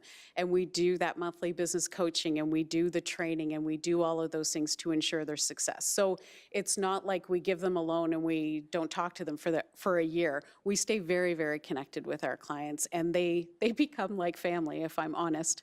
We become very invested in those companies. That's quite unique because most business coaches don't come with money. Yes, that's right, yes. Yeah, oftentimes you hire a business coach, but they're not invested in your business. That's right, So, yes. yeah. And we never, like in our own office, we never call them loans. We always call them investments because we feel that we're investing in those communities. So when we do a loan in Kneehill County, we consider that an investment into your community. So everything about, even our committee that reviews the loan applications. They're called the Investment Review Committee. So everything about our loans are really about us investing in our communities. Okay, are there any other questions or comments? Sure, Councillor Cunningham. I just want to follow up a little bit on what Councillor Christie said.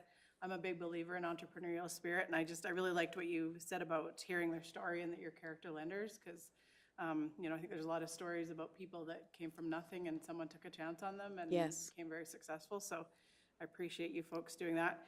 And our paths have crossed in another avenue, and I just want to say I think that you folks at Community Futures Wildrose do a really good job of being involved in the communities that you are partnered with, and, you know, involved in volunteering and just, so you have a really good presence. So thanks for that. Thank you. Okay, any other questions or comments? Well, if not, Chantel, thank you for braving the roads. Yes. And coming. Appreciate, it's nice to see a face and put a face to the name. Yes. So thank you very much for being here today, and we appreciate you taking the time. Thank you very much for the opportunity. Thank you.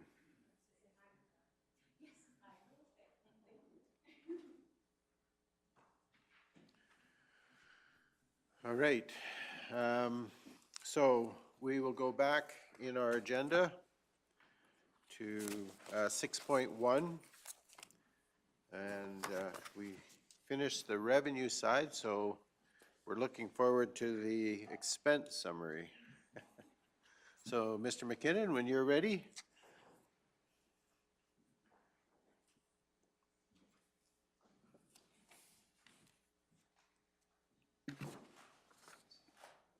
Oh, sorry, did anyone need a break? Just quick ask. Okay, good, we're good. Again, thank you, Chair. The expense summary, there's some good news stories here, and probably the biggest good news story is even though the county was able to achieve under expenditures, it did not result in any deferment of the services to the ratepayers. So this was accomplished without any detrimental impacts in the service delivery and service standards provided to the residents. There was some internal issues that resulted in numerous of these cost savings, but the overall under expenditure is 2.8 million, which seems like a huge amount of money. But again, there was a major gravel pit project, and that accounts for a substantial portion, roughly 2 million of that under expenditure. So there was the pit dig that came in under budget. It was accomplished. We got as much gravel as we could at the most economic cost. And the other component, which I mentioned briefly, was the gravel crushing, which was a budget of 700,000. That crushing did occur, but it wasn't completed prior to December 31st. So crushing did continue into January and early February. So that has fully been expensed, or almost fully expensed now. But again, it's one of those issues where we have to carry forward some money to pay work that was done in 2022, but was contracted in 2021. So I'll leave that as an opening segue. The contracted goods and services, again, significantly underspent, $600,000. There's not any particular one area, but significant training was deferred, significant events that were planned, such as, you know, community engagements with the various communities. They were all canceled because of COVID and the like.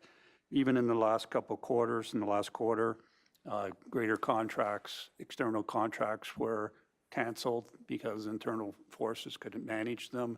There was a lot of good news story that didn't necessarily result in detrimental service delivery.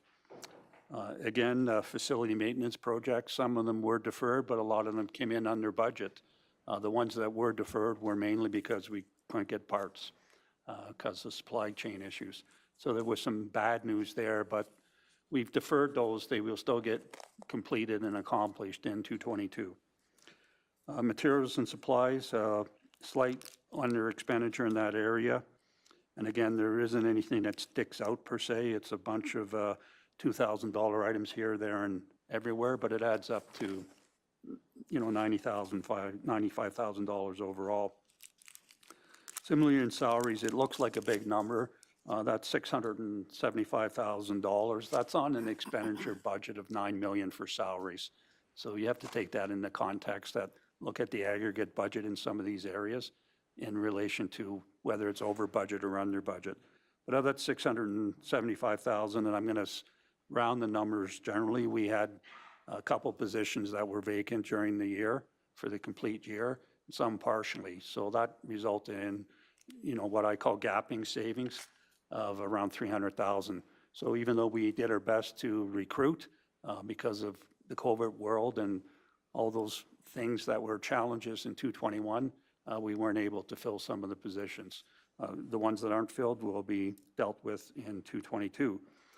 The good news story is 2021, even though one would not think that today with the road conditions, it was a fairly mild year in terms of the activities and winter storm events within the county. That significantly resulted in a reduction over time expenditures. It's one of those things where you roll the dice. We budget for X number of hours of overtime. We had a very positive year, no spring flooding to speak of. So we were significantly underspent in overtime, by around $200,000. So that was, $175,000. Again, that's accounts for the majority of the variances in the salary budget. The under expenditure, you'll see when the financial statements come forward, and this is one of the differentials of what we do internally within our budget and what we have to do for financial statement presentation. There's different sets of rules. So the accounting requirements are we must reflect our liabilities whether they're in the budget or not. So for instance, the county has Torrington landfill site. Well, we have some post-closure liabilities that are governed by legislation. We, on the financial statements, must fund those on an ongoing budget, on an ongoing basis, whether they're in the budget or not. So the calculation that we've done says we need to increase the funding to that liability of $123,000. The good news, it can be accommodated within the approved 2021 budget without over-committing the budget. So, we can, if we were in a situation where we didn't have so much budget pressures on an ongoing basis, we could manage it by putting it in the budget and planning for that expenditure. However, 2022 isn't the year to start that. It's been managed through the allocation, basically, of surplus money, if you want to look at it that way. It's not the best way to do it, but it does provide the necessarily funding for the liability. And the liability to date is fully funded. So it's not like we have an unfunded liability sitting on the books. So that's what that one's all about. That accounts for basically all the over expenditure in that area of the budget. So again, sorry, Bill, just before you go on. So this post-closure liabilities related to the Torrington landfill, is that an expense that we'll see additionally going forward into next year? Like you say, it's fully funded to this point. Right. Do we have additional costs to that liability going forward? If I could, it's fairly simple the way it works. We fund the liability based on the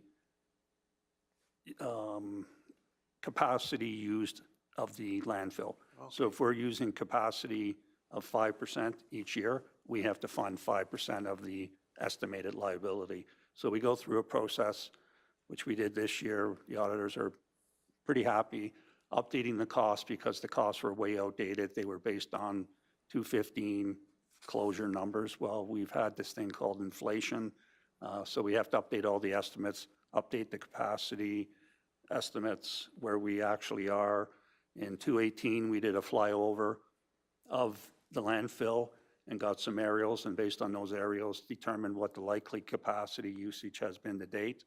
We don't have scales at the site, so there's a bit of estimation that has to be done to come up with that liability. But yes, as the site, every year the site will be receiving additional waste, and that's what the liability will be based on.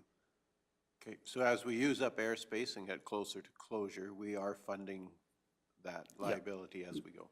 And that's basically what is required under what this PSAP, Public Sector Accounting Standards, that's the methodology that it has to be funded. Whether you put the money in your budget or not, it's going to show in your financial statements as either a funded liability or an unfunded liability. In this municipality's case, 99% of the liabilities are fully funded, which is positive. Thank you for that clarification. Right. Provision for allowances, again, in relation to the budget, that is a $1.1 million line item. And there was actually a bad news story related to this because the provision for allowances is to write off delinquent tax accounts. So you don't want that number to grow, you want that number to decrease. So it was slightly under budget, but again, I'm not going to bore you with the accounting stuff, but PSAP requires us also to do an estimate of the likelihood of all the outstanding tax accounts. What's the estimate? How much isn't going to be collected? So I've updated those estimates, and based on the analysis that we've done, we required another $56,000. So what the auditor will be looking for, and this is in the recommendations, that all the charges to that account have corresponding council motions authorizing the write-off of those tax accounts. This adjustment that I've made at year end for this additional $56,000 requires council authority. So whether council gives the authority or not, it will be reflected in the financial statements as a liability. And I'm basically encouraging council to adopt a recommendation for it is fully funded at year end and will be fully funded in the financial statements. Just as an aside, this will ensure that basically, again, as I mentioned, administration does an estimate of the likelihood of all the outstanding taxes and provides an allowance based on that. At the end of the year, the allowance for future write-offs will be $4.2 million. That predominantly relates to one company that is in bankruptcy. And, you know, it may sound like a bad news story, but the good news story is the county will have its exposure 100% funded for those write-offs. So that will mean, which you'll see in the next item on the agenda, administration over the next number of years will be coming forward with recommendations to reallocate the $1.1 million that's in the base budget. So that is going to be a positive step, partially in 2022, but as we deal with the balance of those bankruptcies and companies that are in receiverships, we can release and reallocate, or at least make recommendations to council to reallocate those funds. The purchases from other governments, a bit of favorable variances in the budget. In prior years, all the participants in the Water Partnership Commission had to fund a deficit. Well, that deficit's been fully funded, so that's resulted in some savings. That's a good news story.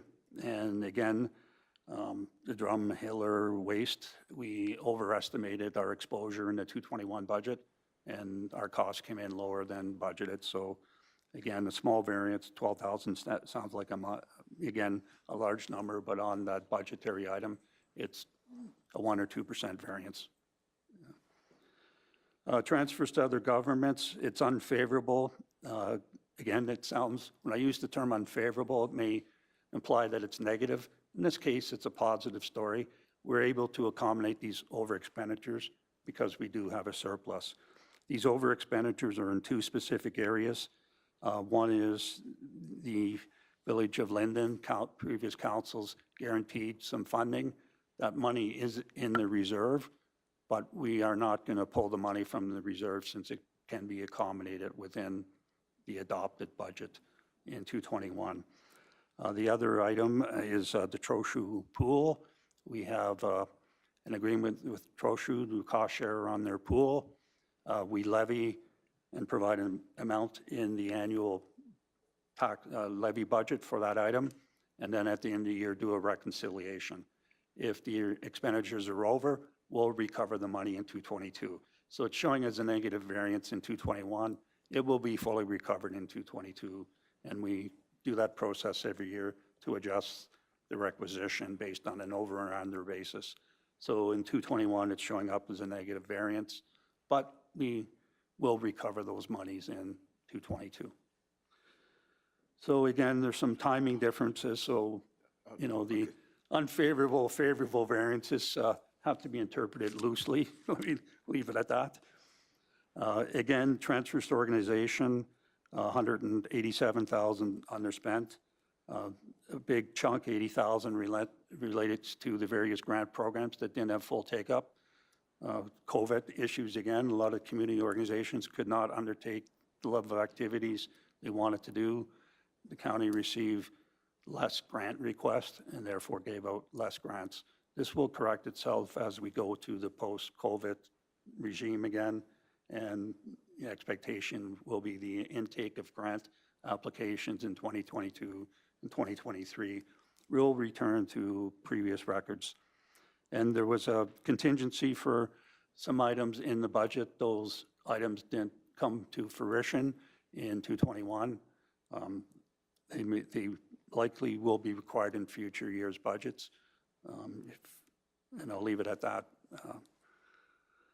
Contributions to reserves, again, I noted when we dealt with the revenues that we received a bunch of one-time revenues through gravel sales, through the PERC monies, through the DRP grants being received that relate either through the sale of assets that aren't in the operating budget per se, or grant monies that relate to prior fiscal years of the municipality.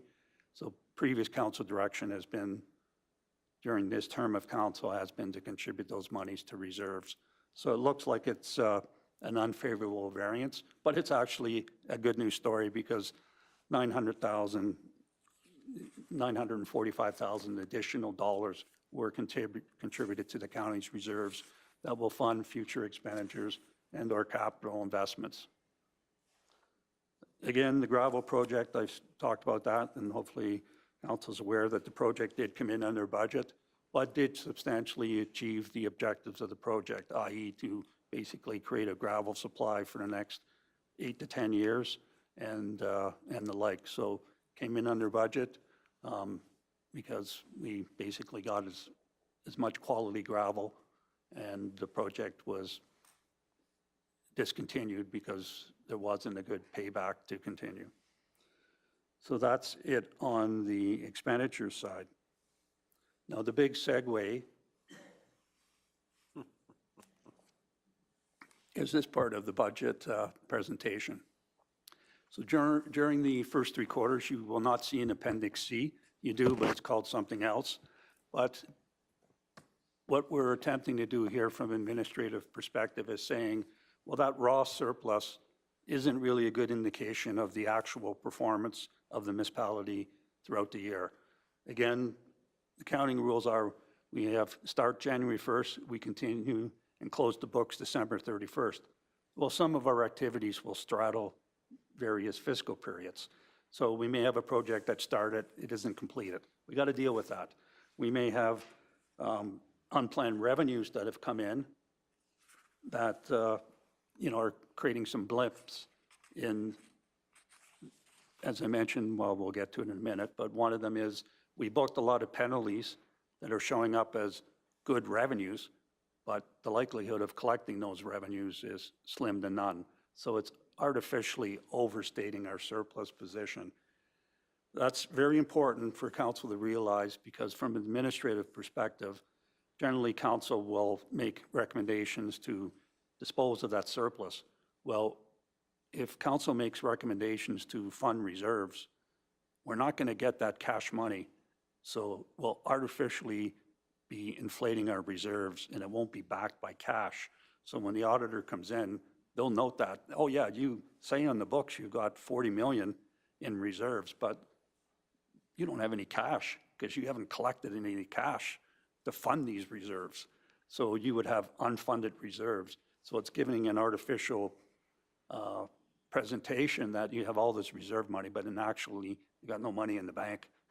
So again, I would encourage this adjustment to be taken into consideration because the surplus is significantly overstated because of that particular item. And again, it's prudent, council's done a good job in the past to say, okay, at the end of the year, we may have a surplus. How do we want to deal with it? Well, as council is realizing, on the next item on the agenda, there's significant budget pressures in 222. It's been council's past practice and strongly recommended from administration that any one-time items in the next fiscal period budget be funded from one-time revenue sources.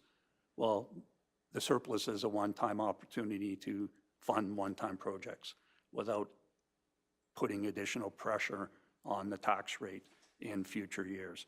So that's what I'll be talking about. So in terms of the revenue risk and unplanned receipts, that's roughly just under $1.2 million.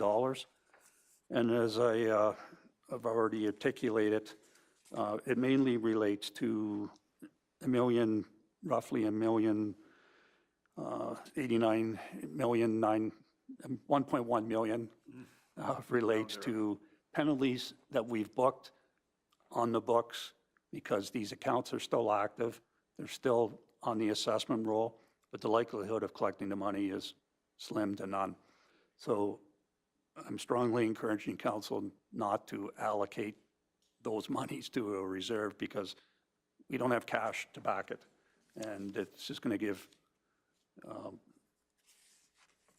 a bad news story when we go to pay for these projects in the future and we realize we've got no money in the bank to actually write the checks against. So that's a big thing. In addition, as I mentioned before, we did receive $106,000 through new connection fees. Again, it's been council's past direction and good fiscal practices that those receipts should be put in the appropriate reserve to fund future expenditures related to the water system. So there is a recommendation in the report to achieve that direction. So in addition, the next section deals with funding for prior approved special projects and special initiatives. So there's a bunch of items that are detailed in the appendices that relate to numerous items, and we'll get to the appendices, but these are basically commitments and initiatives council says, yep, go do them, but because of timing issues, they're not fully completed by December 31st. So we're looking for authority to move those projects forward into 222. They will be funded from the 221 monies, so it won't have an impact on the 222 budget. In numerous cases, there's limited options for council because we've awarded contracts. So we have legal binding obligations to pay vendors that we've undertaken to deliver some of these projects. So again, it's a transitional thing at year end. It's not a good news story, it's not a bad news story, but it's a timing issue that every municipality and every business has to deal with. So that accounts for $700,000 that I'm suggesting is overstating the surplus again. And then that leaves the balance of $1 million.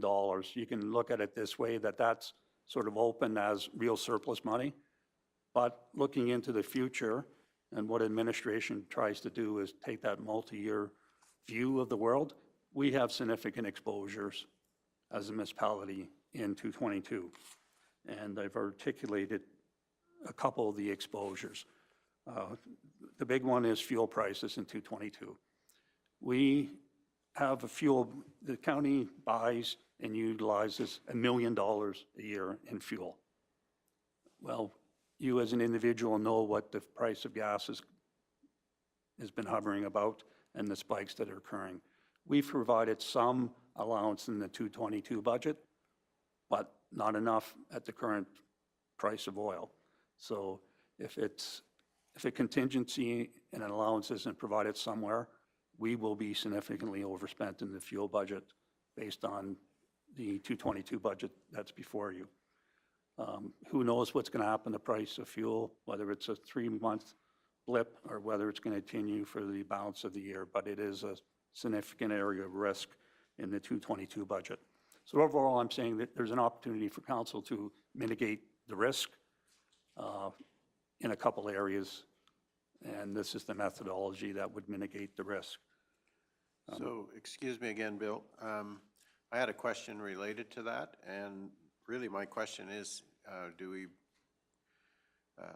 we need to be looking harder at that? Is 250,000 really enough cushion for us, or should we be taking a harder look in that area as far as, you know, setting aside more money for those kind of considerations?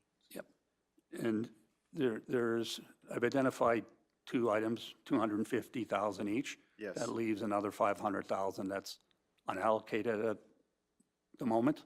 Yeah, so That would deal with, you had 250 for one-time potential budget pressures and 250 for the fuel, correct? yes. Let me just go to Appendix C. Yeah, that's what you have listed there is the fuel price exposure of 250 and the Right, for the funding one-time items. one-time So, yes, that leaves budget pressures, right? contingency unallocated money of 500,000. So that would achieve what you're alluding to. It would all go into the revenue stabilization reserve. And if the fuel pressures are higher, well, then there is a balance that could be dipped into. So that's the buffer that administration is recommending. In addition, this is a bit technical, but I'll throw it out there. We have a bunch of reserves funded, but we don't have any working capital. So your previous delegation talked about working capital and cash management. Well, we're using our reserve funding for working capital needs also. So that's an area we need to delve a bit more into. In the report, I mentioned that administration will be undertaking a more detailed surplus disposition policy. We do not have a surplus disposition policy as a municipality, nor do we have a reserve contribution policy. Those are two items that we need to address as a municipality. They're not going to be addressed in this quarterly report, but there is a commitment from administration to bring back those items for council's consideration. One, it's good, prudent financial planning to have those in place.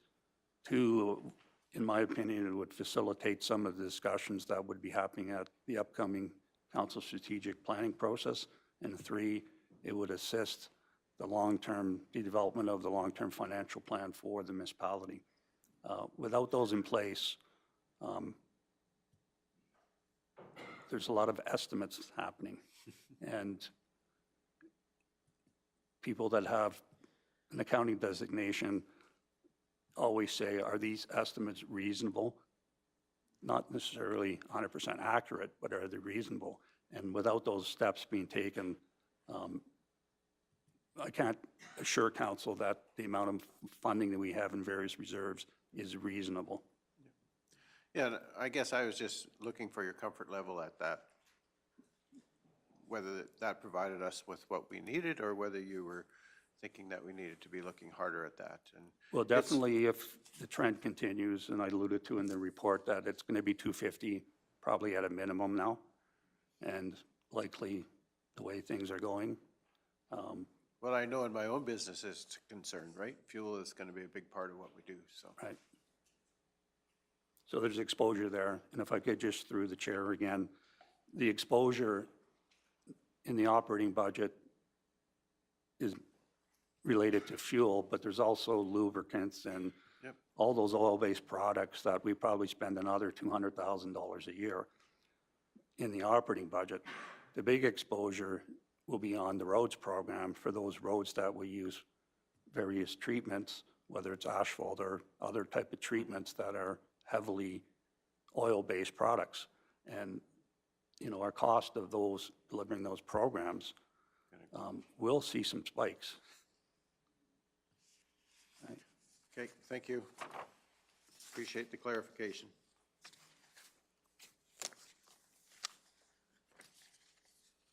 So that deals with Appendix C. I briefly mentioned the carry forward projects. They're all detailed in Appendix C. The big one is the Asset Management Program. We did receive FCM funding, and the previous council did commit to do that asset management funding. We didn't get it completely done, so we're looking to carry forward money. There's a couple smaller projects that council did approve in the 221 budget. There's the balance of the gravel crushing that is substantially completed now.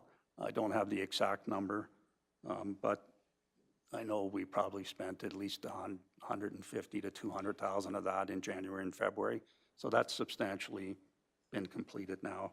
And a few other small projects related to provincial grant money. And in prior years, councils approved corporate initiatives, and those are for various projects of around 250, and we're continuing that practice in the recommended carry forwards. And that's Appendix C. So we're at a good place that we could take a break and get ready for our next delegation, plus give ourselves a little opportunity to refill our coffee cups. And Very good. We are? Okay. Let's take a recess for, we're going to say 10 minutes and come back, and we have a delegation from the Three Hills RCMP. So thank you, Mr.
Okay, it's 11:02, and because I appreciate that you have more to do than just talk to us.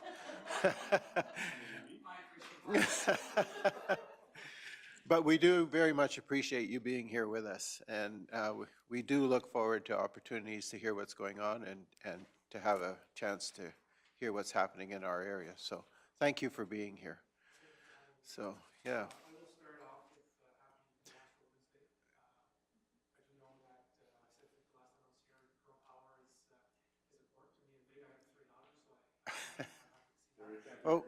Oh, your mic's not on, sorry, yeah. Oh, can you hear me now? Okay. Oh, good to go now? Okay. So I just wish them happy International Women's Day. And that last time I was here, like I said, I commented before on the more women here than men in the council, which is good to see. And thank you for having me. My main reason to come today is to talk about our consultation with the annual performance plan. So I brought Constable Vanderplug with me today. My goal is when I come to these things is to bring a member to each one I go to. Last Monday I went to Tree Hills, brought a member. He's off today, but he wanted to be part of this and see the process and see the engagement with council. Now I was presented with a criteria, a list of what you guys had, I guess, discussed on what you wanted to do for the performance plan this year. It's almost the same as last year's, and I think it's a good avenue to look at, just because I noticed we made a lot of progress with last year's plan. The rural crime prevention, obviously with the officer doing that, not in a full-time position, but still in a position that he's capable of working more into rural crime, and we're making progress with that. We've seen a 33% decrease in rural crime since we put that position in play. We have seen in areas, I think I discussed last time, we've noticed person crime increase in our area. Those are harder for us, obviously. I can't control what goes on in somebody's home. We've noticed domestic violence has gone up as well in areas that we're trying to put focus on.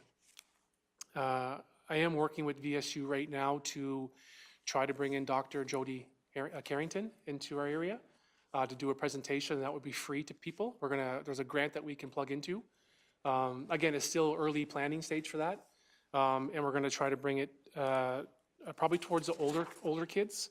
I'm not sure if you've been a part of her presentations or not, but I think the younger kids is probably not an appropriate place for them to be a part of. But she's a very, very good speaker. And we thought it would be great to the community, and it's free. People can come and be a part of that.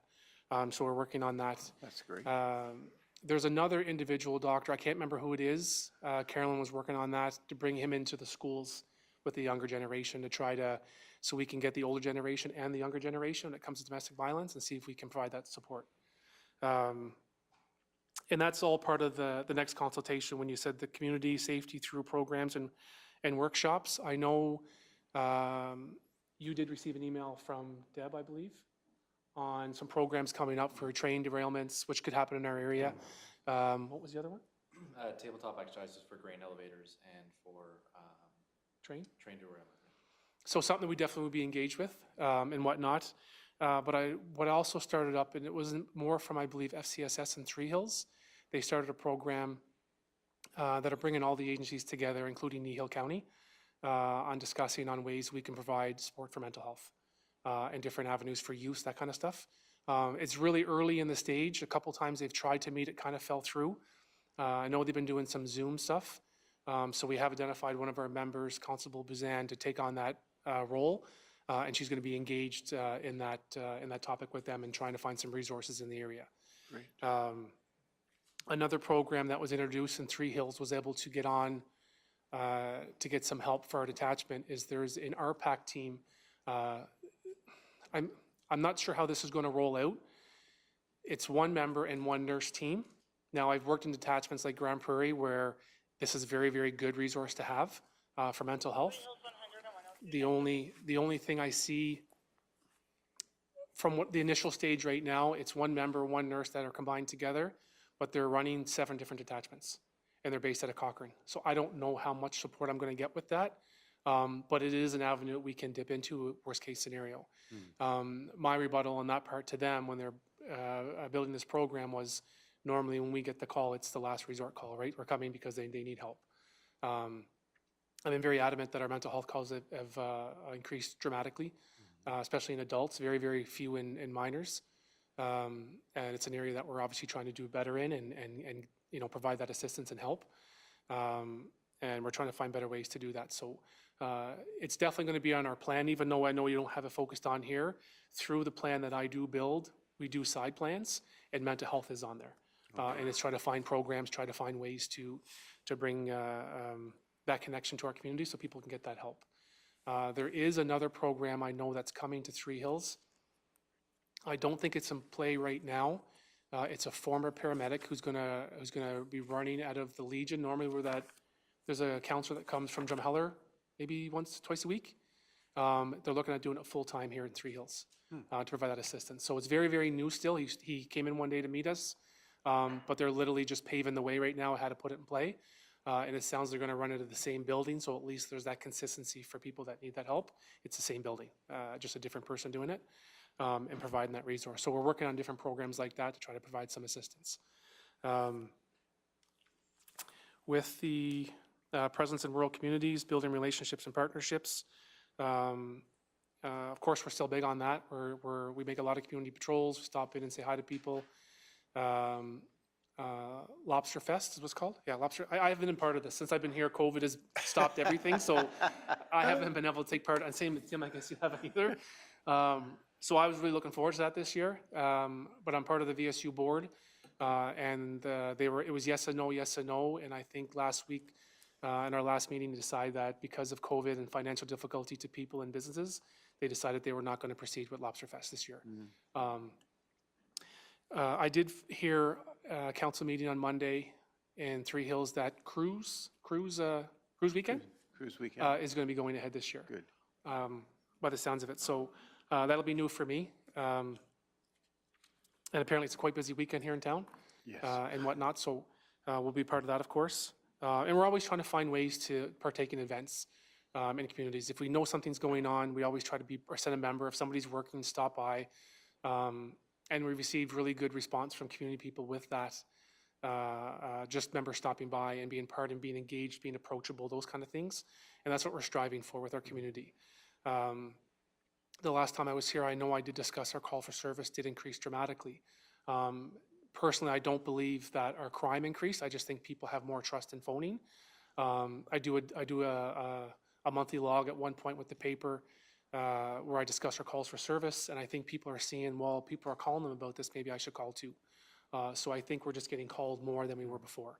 On average, I think we're definitely more this year than the last 2 years already. I think from January 1 this year, I think we're already over 500 calls for service, which is a really gap compared to years prior. I think we're probably at 350 mark.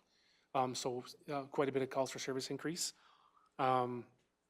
But again, I don't believe it's due to any more crime occurring. I think it's just the people are calling more for providing that help to us, which we encourage because we know we can create crime trends, we can do hotspots, we can figure out what areas are being impacted, and we can come up with a proactive response on how to deal with that. And if you've seen with the releases that I've sent you over the last year, you've seen that we've made progress in that area. And by getting those calls for service, we can do a lot with those details. I'll give you an example. We just today, a member was dealing with a theft out of one of the senior lodges here in the community. And by doing the work behind the scenes, we're able to get the camera from the Interact machine, from the at the bank, you know, I don't ever go there anymore, but the ATM machine. We're able to pull the camera off that. Even with the mask, we have dealt with that individual so much, we can identify who the person is.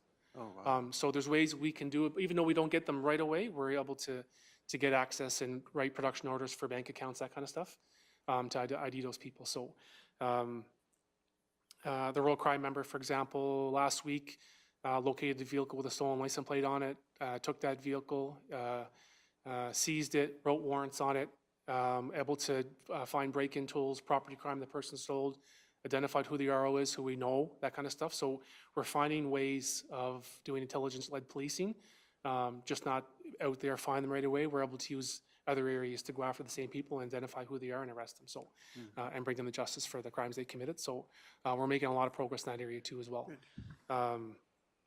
Road safety, always a big one. One of the reasons why I want to bring Constable Vanderplug with me today, he's the one that's been that I recognized there in October for the apprehension of impaired drivers. He's done absolutely amazing work on apprehending impaired drivers on our roadways, especially in Kneehill County. He is actually just one shy. There's a Corporal Cummings Award that the province offers to a member who has impacted taking these drivers off the road. And he only started this when he got trained in August on the roadside devices to take samples. And he's only one short from winning that award this year. So he's done incredible work on that. So I think it was important to acknowledge him here today, the work that he's, and the commitment he's put in that to save lives on our roadways through our area. So amazing work just on the work he did alone. So, and it's not easy work. It's self-generated. You're not getting calls. You're looking for these people, right? So it's a lot of hard work. And I certainly appreciate his commitment for that. So, and working with your CPOs. The only difficult part I found with that is that they work Monday to Friday, 8 to 4. So that's, I don't know if it's a touchy subject, I don't know, but I know they're very good. They're very engaged with us. We engage with them quite a bit. I was happy to attend a school event in Trochu last week. Yeah. And I thought Alex, Natalie, and Brandon did an amazing job at the school and with the youth there. And I can't say I sent Deb an email there saying how great work they did. So I want to pass that on. It was they engaged with us, and I had a member go out as well and take part in that presentation and stuff as well. So they did a really amazing job with that. So I want to make sure I pass that on to you folks as well. So got a good review from my grandson. So there you go. Yeah, he was there. Yeah. And we're always looking for ways to engage with them. I know Tim has taken the role of liaison with Kneehill County and trying to find plans and stuff like that. But we do find sometimes we want to do stuff on the weekends, but they don't work weekends, and we can't control that, and we'd understand that. Yeah. But so we try to find what we can do within their perimeter of what they're allowed to do, and try and make it work with them. So, and same thing with calls. If they go to a call that's sketchy, I always tell them don't hesitate to phone us. I know there's been a few calls that we've got with mental health and stuff like that as well. They've been fantastic. They phone us right away, and a member will respond right away to provide help to them. So they're never going to be left alone. So we'll make sure if they need help from us, we'll certainly be there to provide that support for them. My one goal with the consultation, and I think these are great areas. I mean, it's a lot same as last year, and I think we made a lot of progress on last year. I find it's hard with the community doesn't seem to have a lot of input. Now, I don't know if that's because there's trust in us, if they're happy with the level of service they're policing, but I get very little feedback, and I've done, as you know, the presentation here with the community, very low response. I've tried doing stuff on social media, send an email to our detachment, something that I can bring, something I can say, what are we doing good in, what can we work better on? You know, we can always improve our service as well too. I'm not opposed to that, and I'm open to providing the best service that our detachment can provide. But I do find there's not as much feedback from the community, which I'm thinking is a good thing. Usually if it's not, I usually hear about it, so I'm going to take it as a win on our side. But if you are talking to your people, I would encourage you to maybe if they know these priorities, or if you post these priorities on your site, maybe there's some feedback that comes in, maybe there's something that shows up that we need to be a little more focused on and say, you know what, that's actually a really good idea. Because I'm not opposed to take their feedback and implement certain strategies or areas they think that are important to them, and because it's important to them, it's important to us. And I'd like them to have a voice, but I find there's not a lot of traction when I give them that opportunity to have a voice. So I just like to have that opportunity through you folks, if you guys are reaching out to them as elected officials, to give them that chance as well. And again, these priorities can always change. If you find 6 months down the road something changes, or you'd like to add something, we can always add something as well too. So we're not opposed to that. There's always ways we can plan to provide the best police service that we can provide to the area. So with that, that's pretty much all I have. Well, thank you. And as always, this conversation is very much appreciated. And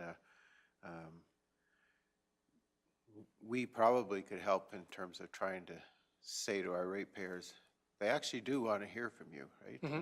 And they're not just wanting to stop you along the road to say you're going too fast, but they actually want to hear your concerns and the things that you would like to see coming from our policing.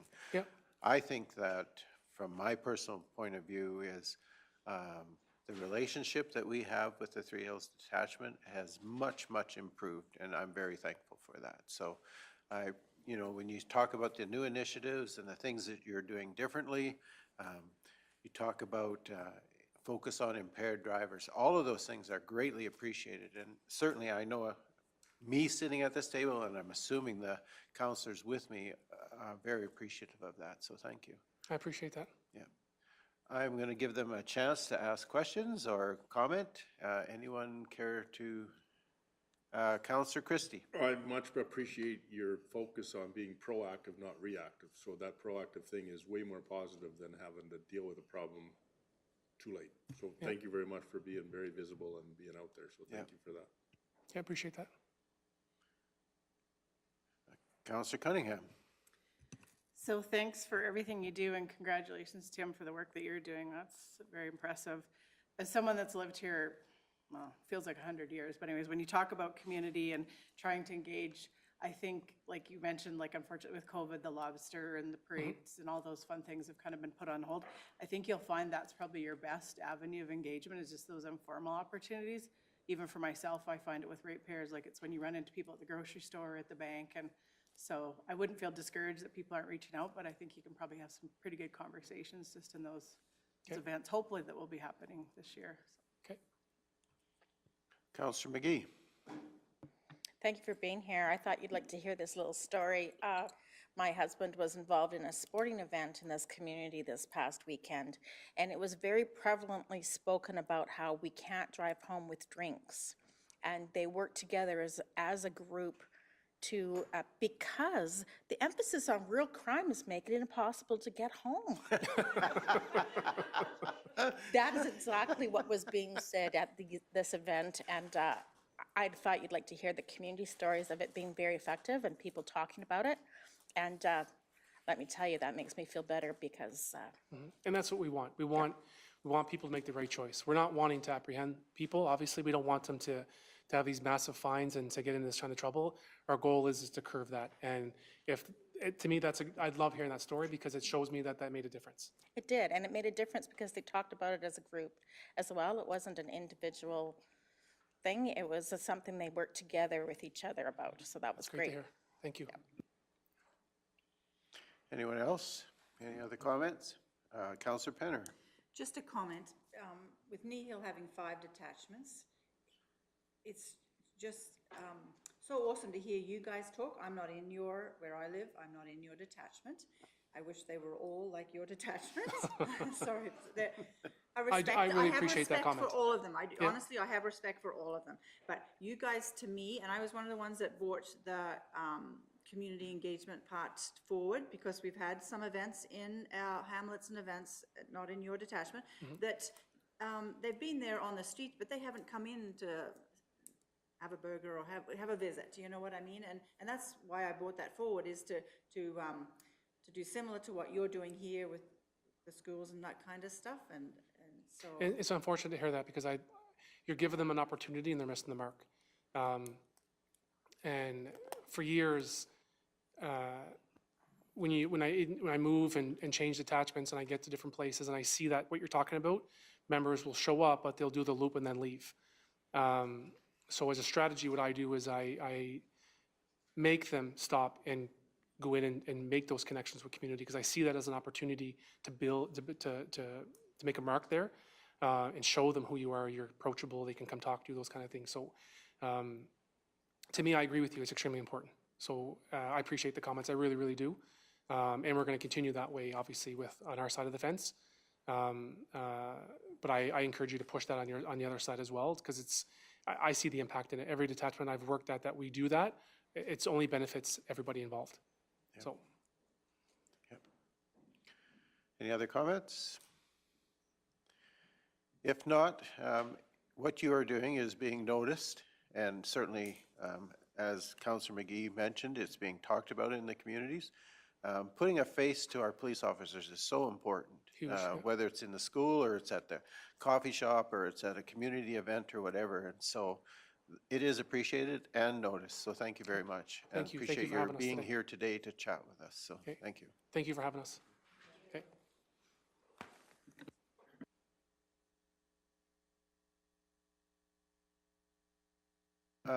Sergeant Day, just Is there a significance to the medallion or just,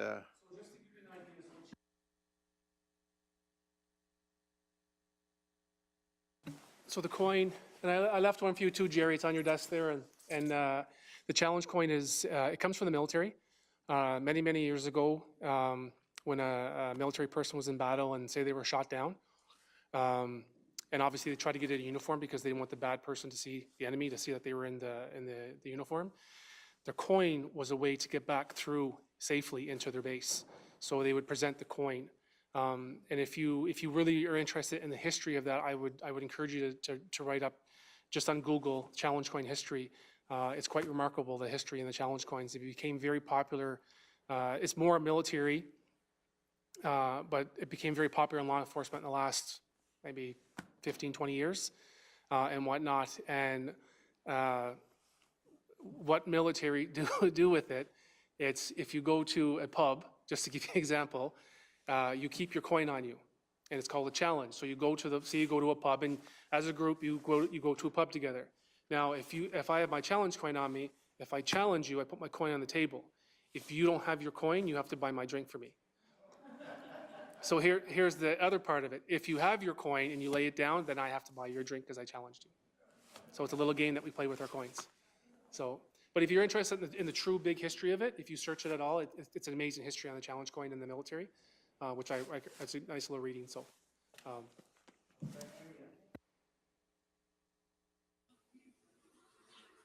If you can give me a roll of those, I'd be appreciative.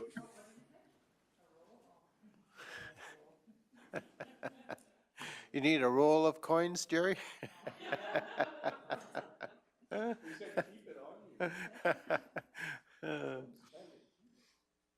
All right. So we'll move back again to 6.1. Believe it or not, Bill, we will finish 6.1. Didn't go to the gym this week, so I'm getting my exercise. We appreciate your patience with us today, and we look forward to continuing. So.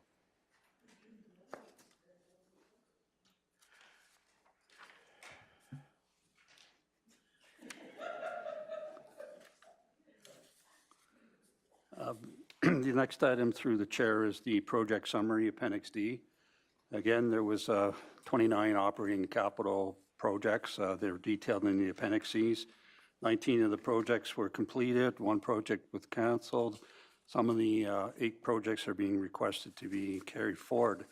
It's been the practice of the municipality that if a project comes in under budget, those under expense funds would be returned to the original funding source, as the case may be. In previous reports, there have been a few minor projects that have been overspent, and those have recommendations or had recommendations in the prior reports to provide the necessary source of funding.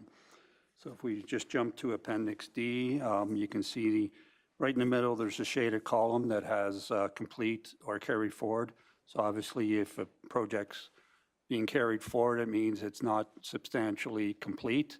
And there's numerous examples there. One of the Stip Bridge projects hasn't started, and that one needs to be carried forward. There's some IT purchases. There's some equipment that's on order, but it wasn't delivered.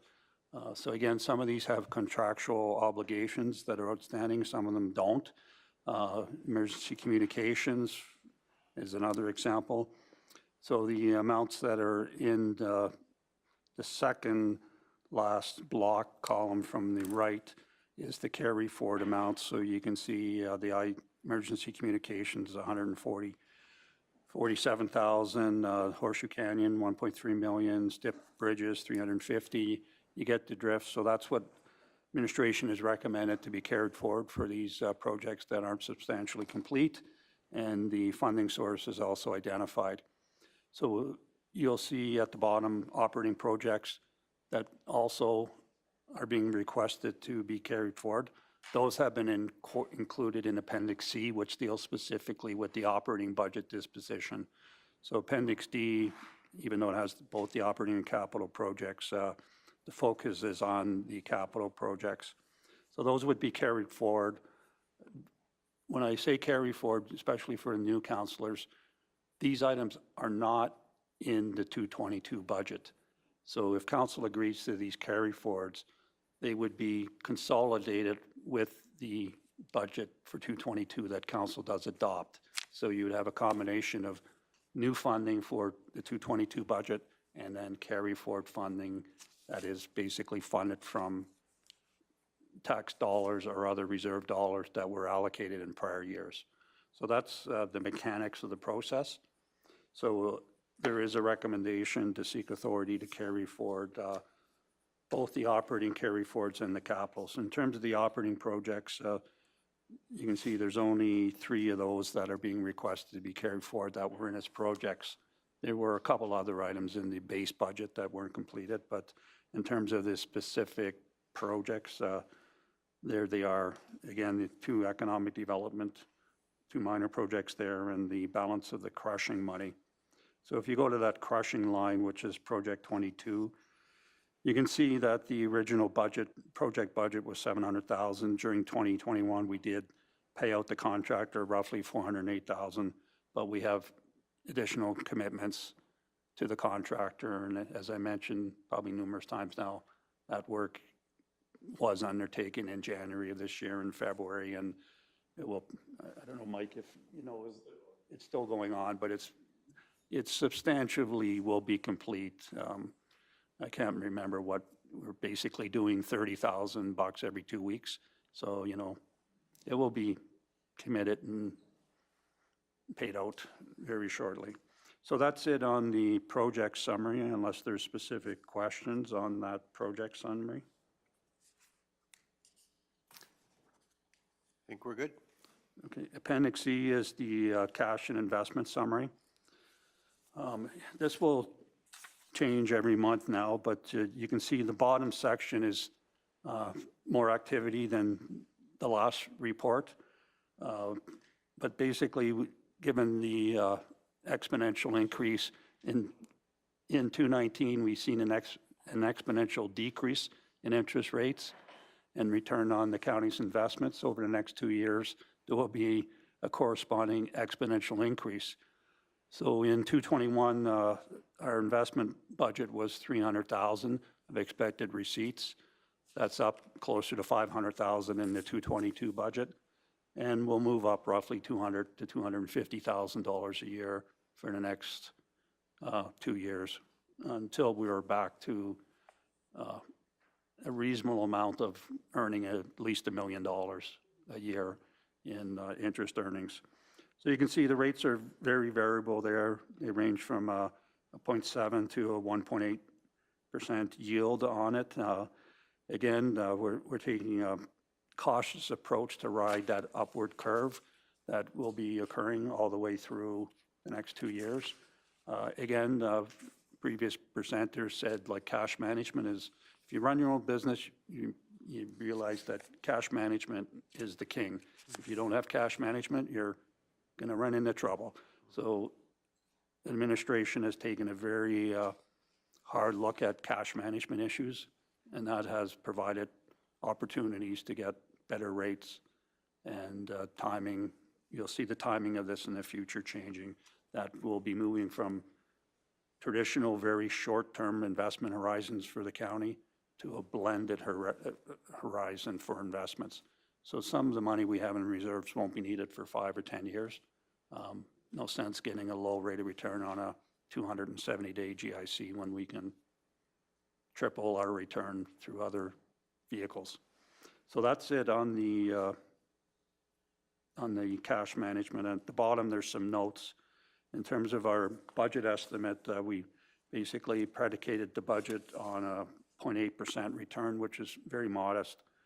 We did actually achieve a 1.2, which again is very modest, but that's really only a half-year impact. So when you look at the 1.8 and the 1.5 there and the stuff we're currently placing, the world is changing very rapidly.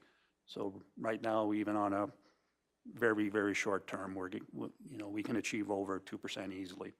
So again, it's a work in process and it's a multi-year strategy to get it right, but we're working on it. The last in the appendix is the reserve continuity schedule, and it basically details all the reserves of the county, what the opening balance were, what the budget approvals were, and what activities have happened to date. So the recommendations that are in this report, for instance, have not been incorporated into this table yet. So for instance, the $1 million being suggested to be contributed to the revenue reserve stabilization, until council gives us that authority, we don't reflect it in this table. Once those authorities are in place, then this table would be updated. But we can see overall, I don't have the right number. I have to go back to the report. Top of my head, it's roughly, Marika's at 8 point. You may have the number handy. Yeah, contributions. Why don't you come up and help me out? So overall contributions, go ahead. Welcome, Marika. So total contributions were approximately $8.4 million into reserves, and utilization was about $5.2 million. Those are the actual numbers, not just what was budgeted for. Right. So again, just on that actual, it may seem like we're contributing significantly more because we contributed 8, withdrew 5. But again, we've had projects that are ongoing, and those, we only take the withdrawals when we actually expense the money. So when those monies are expensed, there'll be further draws from the reserves that are predicated on those carry forward projects that I mentioned. So, when we get to the financial statements, I specifically, you'll see a note that's never been in the financial statements saying what's in these financial statements doesn't account for the commitments council's made for various projects. And that's an important point, because if in prior years, there's been multi-millions of dollars of carry forwards. And if you look at the reserves, that hasn't been reflected as future commitments of the council. So it's, overstating the information in the financial statements. So we've had some discussions with the auditor to correct that situation. So Well, it's always nice to see reserves going in a positive direction, but unless you have a true reflection of the picture in terms of committed monies, you don't really know if you're going up, down, or sideways, so. That's correct. So again, internally, we manage it on a commitment basis. So when the quarterly reports come to council, that's what we do through this schedule to say, here's the budgeted contributions, here's the actual draws. And we can improve it a bit to make it very clear that the outstanding commitments are, but those numbers are consolidated into the statement. So that, that's what we're striving to give a really clear, concise picture of what's really available if council wish to allocate some reserve monies. Because the number sitting in the financial statements may not be available. Okay, thank you, Bill. Any questions at this point? So if I could, through the chair, just briefly go through the recommendations. I've covered, or at least I hope I covered them all in the report, but again, the first recommendation is contribution to equipment reserve. That's purely related to disposals that occurred that weren't budgeted for. Again, there was one piece of equipment related to a commitment under the ICF that wasn't in the budget. So we have to fund that minor piece of equipment that was committed in the ICF, but we never budgeted for it. So that is an additional $9,700 we're asking council to approve from the reserve. Again, the contribution to the allowance based on the year-end calculation of what we need, that would be an additional contribution to the allowance for doubtful accounts. I introduced a new accounting term when Marika was proofreading the report. What did I call it? The allowance for dough-full accounts. But I also like baking, so that's... Anyways,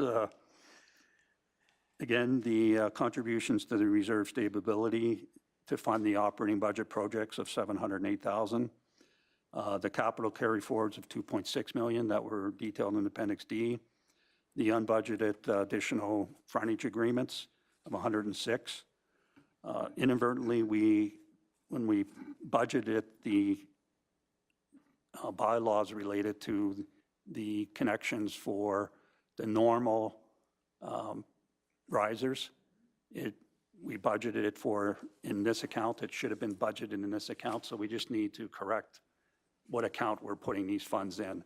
So it has no financial implications. It's just, we gave council the wrong account number in the adopted budget.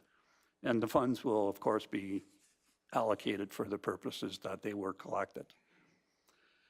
The Dr. R&R in 2020, we never reimbursed the county for costs that were incurred.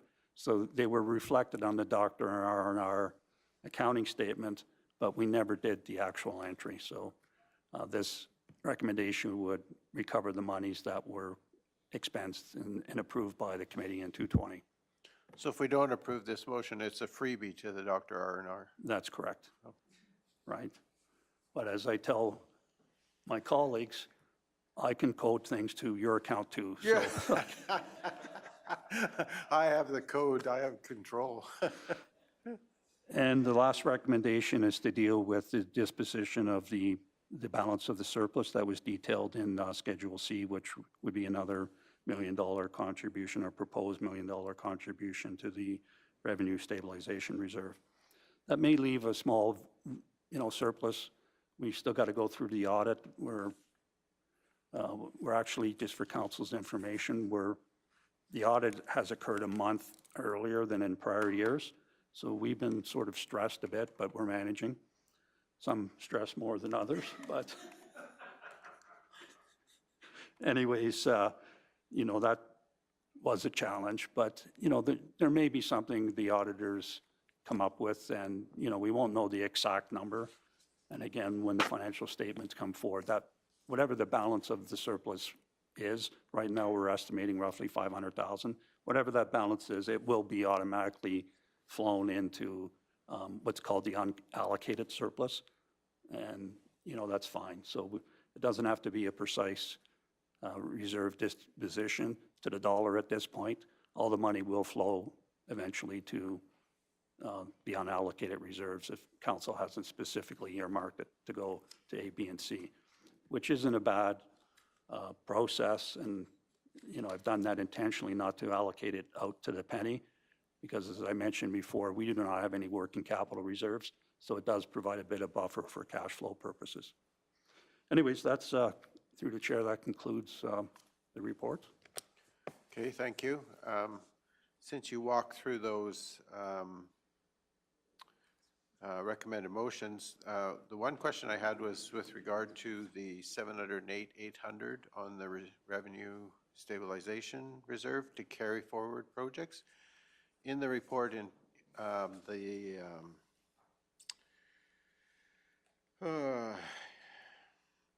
economic development sector analysis, in one place it shows us as requiring 10, in the other place it shows us as requiring only 7, having expended 3,000 in 2021. Yep. So do we need to adjust that number, or can we just leave it there and we're comfortable with that? It could be If you adjusted look on down. Schedule The C, 7,000 is the right number, so it could so be if you looked adjusted at down to Appendix C, 705. it says it's Right. 10,000.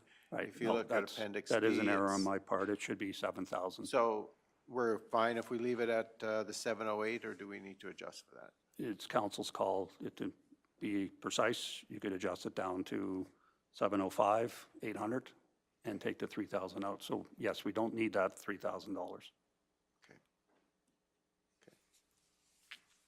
All right, I guess that'll be up to council, whatever they decide. Right. Thank you for the clarification, though. Appreciate it.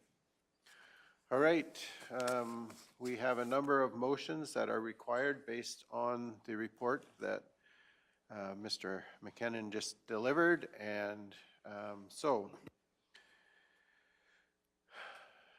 what is your wish?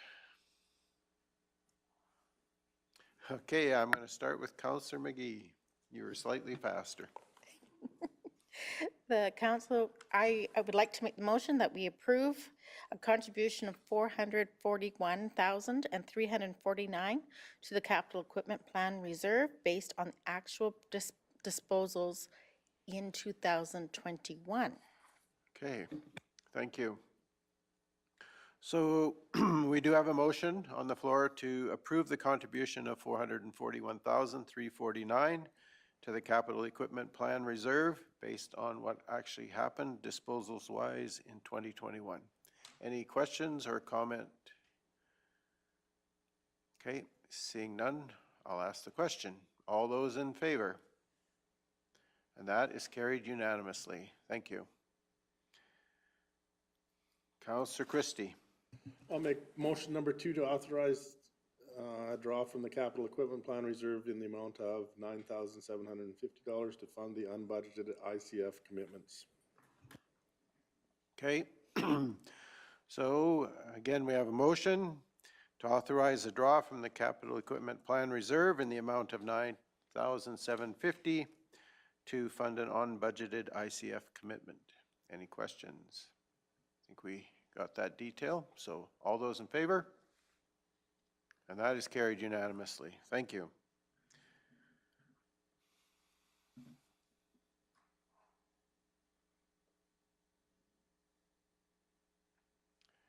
We need a number of other motions. Councillor McGee.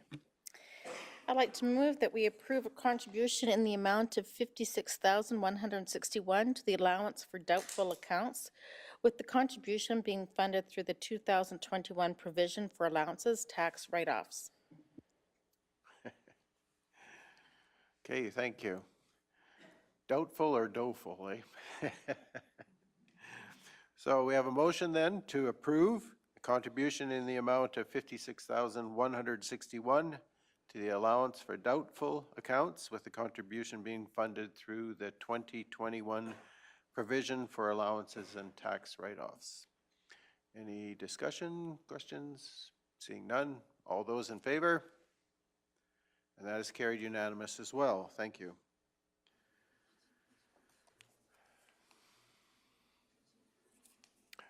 Reeve Whitstock. I would like to move that council approve a contribution of $705,800 to the Revenue Stabilization Reserve to fund the You operating. faded away, Jerry. Sorry, try it again here. Okay, I would like to make a motion that council approve a contribution of $705,800 to the Revenue Stabilization Reserve to fund the operating budget carry forward initiative as detailed in Appendix C. That's to take care of that $3,000 deficit that we have elsewhere. Okay, thank you very much. 7,000, yep, 705, yep, okay. Okay, so we have a motion that council approve a contribution of $705,800 to the Revenue Stabilization Reserve to fund the operating budget carry forward initiatives as detailed in Appendix C. All right. Any further question or comment? Seeing none, all those in favor? That's carried unanimous. Thank you. Councillor Penner. I'd make the motion that council approve $2,636,322 of capital project carry forwards, including funding sources as detailed in Appendix D. Okay, thank you.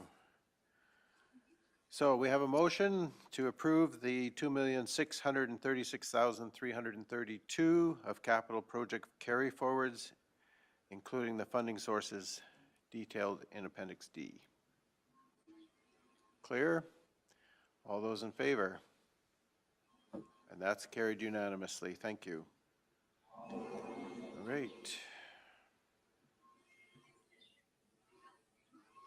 Councillor Christie. I'll make the motion to move $106,940 to the unbudgeted revenues collected under the various frontage agreements for water services to be contributed to the water reserve. Thank you. All right, so we have the motion to move 106,940 of unbudgeted revenues collected under the various frontage agreements for water services to be contributed to the water reserve. Again, that's clear. All those in favor? And that also is carried unanimously. All right. Councillor Penner? I'll make the next motion, which is just putting it in the right count, I guess you could say, that council moves that we transfer $277,602 to the water reserve from the water services area reserve. Okay, so a correction entry that allows us to move 277,602 to be transferred from the water to the water reserve from the water service area reserve. Again, clear? Questions? Seeing none. All those in favor? And that's carried unanimous as well. Thank you.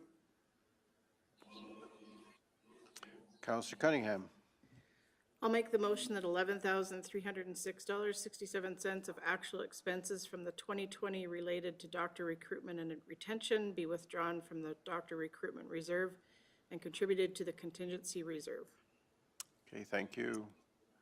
Again, getting things settled and straightened out. So 11,306.67 of actual expenses from 2020 related to the doctor recruitment and retention be withdrawn from the doctor recruitment reserve and contributed to the contingency reserve. Now, just a clarification, are we referring to the 2020 year, correct? Okay, just clarify. Any other questions? Okay, we have the motion. All those in favor? And that's carried unanimous as well. Thank you.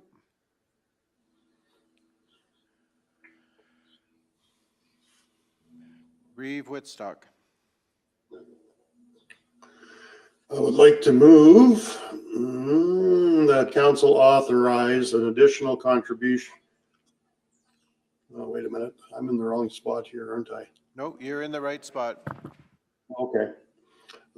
Yeah, an additional contribution of $1 million from the 2021 operating budget surplus be contributed to the revenue stabilization reserve. Okay, thank you. So the motion is to authorize an additional contribution of $1 million from the 2021 operating budget surplus to be contributed to the revenue stabilization reserve. Again, clear? Clear as mud. All right, all those in favor? And that is carried unanimously as well. And we need one more motion. Councillor McGee. The favored motion, that this report be received for information.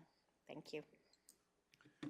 All right, so the last motion is that we receive this report for information with our thanks for all the work and the clarity. Thank you.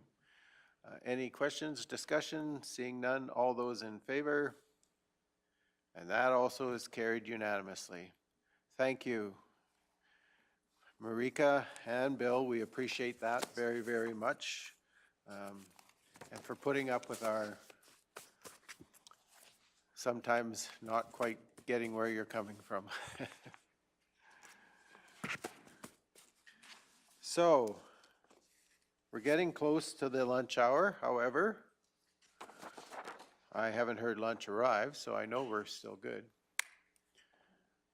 Do you want to start this now, or would you prefer to wait till after lunch? Council, what's your thoughts? Just go for it? Okay. Yep.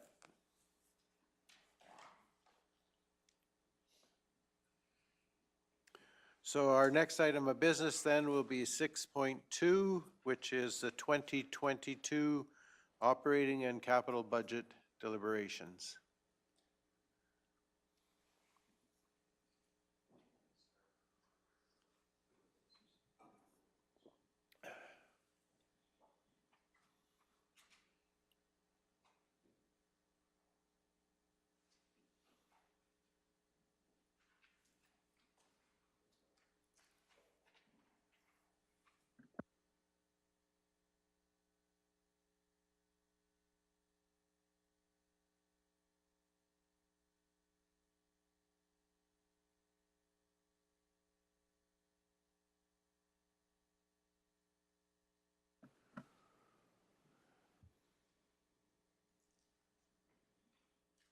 Welcome again, Mr. McKinnon. And Marika, I'm assuming you're going to keep him straight? You do your best, right? We all do, I guess. That's all we can do. Yes, on to, through the chair. 6.1 was a treat. 6.2 will be delightful. So, yeah. So the requirements under the MGA, council's very well aware of. Annually, council must adopt both an operating and capital budget. They're basically treated as two separate entities, and this is one of the anomalies when you can see the financial statements. The financial statements basically blend everything together again and put it in one pot. So it's kind of hard to delineate what's what. But when we prepare the operating and capital budgets, we do delineate what's in what pot. Generally, the operating budget is the nuts and bolts of the day-to-day operations, and the capital are major capital investments dealing with investments in the existing infrastructure to keep it in a good state of repair or to put in new infrastructure that will serve the needs of the residents. Prior to that, again, as everyone realizes, Marika runs the show, and I'm just here to look pretty, right? So as council has been prior informed, but again, just to make sure the public's well informed, that, the budget document serves as a policy document, a fiscal plan and operations guide, and a communication device. And we've been trying to improve that over the last couple of years. This year, we submitted our document to the Government Finance Officers Association of the United States and Canada and received recognition for the document that was proficient or, in our case, exceeded the requirements in numerous of those categories. So, we use that as a learning document internally that 3 independent reviewers review the document, and we actually get their notes back of suggestions they will have made on the budget document, and we get to see where we were proficient or exceeded standards that were required. And we have built some of those into the 222 budget documents.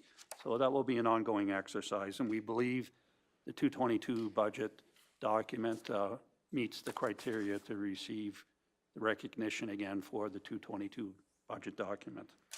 And as council previously provided accolades to Marika for being recognized and receiving an independent certificate for the preparation of that document. We have confirmed that Kneehill County was the only new recipient of the award in Alberta during 221, so that's a bit of a icing on the cake, so to speak. We'll see if it pays off at the hospitality suite at the GFOA conference, though, right? But regardless of whether it pays off there or not, good work. Right. Thank you. Well, the RCMP have coins, we have other methods. So that's sort of the introduction of the budget document. Again, the budget document has been, both the budget document and budget presentation notes have been previously been distributed to council. They've also have been available on the county's website for the public to peruse. So any information that you're seeing today or is in your budget book document is available on the county's website for the public to engage in the process. Again, a lot of that information, this transmittal report before you today deals with the very high level pertinent points. There's lots of other details in that presentation slide, so I would encourage council members have it in their package and in their budget binders, but it's available on the website for the ratepayers, and there's a lot of detailed information related to specific pressures, economic factors, social economic issues that the county has to deal with, service delivery issues. Those are detailed in that presentation that's available on the county's website. But I've summarized those documents and in the budget document into this RFD for council's deliberations today. Sorry, I forgot to mention that I was sleeping at the wheel, and if council could ignore the recommendations that are in the report, because basically the report is here for discussion by council, and what we're looking for during today's deliberations of council, which is basically a budget deliberation meeting, is direction on the materials that we've included in the appendices to this report. So we'll get to that in a minute, but in terms of the key municipal indicators, council wants to know and the residents want to know, is our tax burden favorable or unfavorable compared to other communities? So we've presented information both on the residential rate, the farmland rate, and the commercial rate. We traditionally have used, I don't know what it is, 9 municipalities here or whatever it is, as comparable municipalities that are all counties and have service delivery standards equivalent or comparable to Kneehill County. And the last column in all on all these charts you'll see is the all county. So we've specifically isolated such as Lethbridge, Mountain View, Beaver County, Red Deer County, Cypress County, blah, blah, blah. But we've also included all county average. So you can get a snapshot of comparable municipalities, but also get a snapshot of how we compare to all the counties in the province. And, this is always a challenge because every council will work independently and determine what their service standards and basket of goods and services they want to deliver to their own ratepayers. So it's not meant to be an exact comparison. It's meant to provide a snapshot of how we compare. But the bottom line is most municipalities have a road network. Most municipalities have similar service delivery. We probably have more water lines than other counties for sure, and vice versa. So it's a blend of those things to take into consideration. And I guess the message I send on a lot of this stuff, and pretty well all financial stuff, is don't look short term, look at the trends. How are we trending as a municipality? That being said, when we look at the residential rate, again, these are 221 rates. We're here to talk about the budget. Once council determines what the budget will be, we'll be able to calculate what the 220 rates, 22 rates will be. Right now, we don't have an idea of what council's tolerance is to the items that they're going to be discussing later today in the appendices. So we need council's input on that before we can do a calculation. But the bottom line on the residential rate, you can see at 3.14 of those, well, let me just count them, 2, 4, 6, 8, it is 9 comparable municipalities. We're at the bottom end of those municipalities, and compared to all counties within Alberta, we're significantly below the tax burden related to the residential rate. The farmland, we're very comparable and very favorable on our farmland rate, and you can see compared to the average, and I've adjusted this one slightly to only include the predominant agricultural counties within the province, rather than including counties that are very industrial per se, which you'll get a different, they've got a different mix of assessments, so they're not comparable. So you can see even on the farmland rate, we're very competitive on the farmland rate, especially compared to some of our neighbors that are significantly higher with their rates. On the non-residential rate, we're sort of in the middle of the pack compared to some of our 9 comparators. We're above. Compared to others, we're below. Compared to the average for the province, we're in the ballpark. So we're slightly above the provincial average, but not significantly above the provincial average. Council may want to, well, we'll look at this later in terms of determining what that distribution will be between those 3 different types of tax rate. Who should shelter the burden for the overall budget? Should it be residential? Should it be farmland? Should it be non-res? And, that's a tough decision for any council, but that's a decision each council can make independently. So some counties have made, if you look at Starland or Beaver, they have significantly higher non-residential tax rates. There's other municipalities in the province that have residential tax rates in the 25+ range.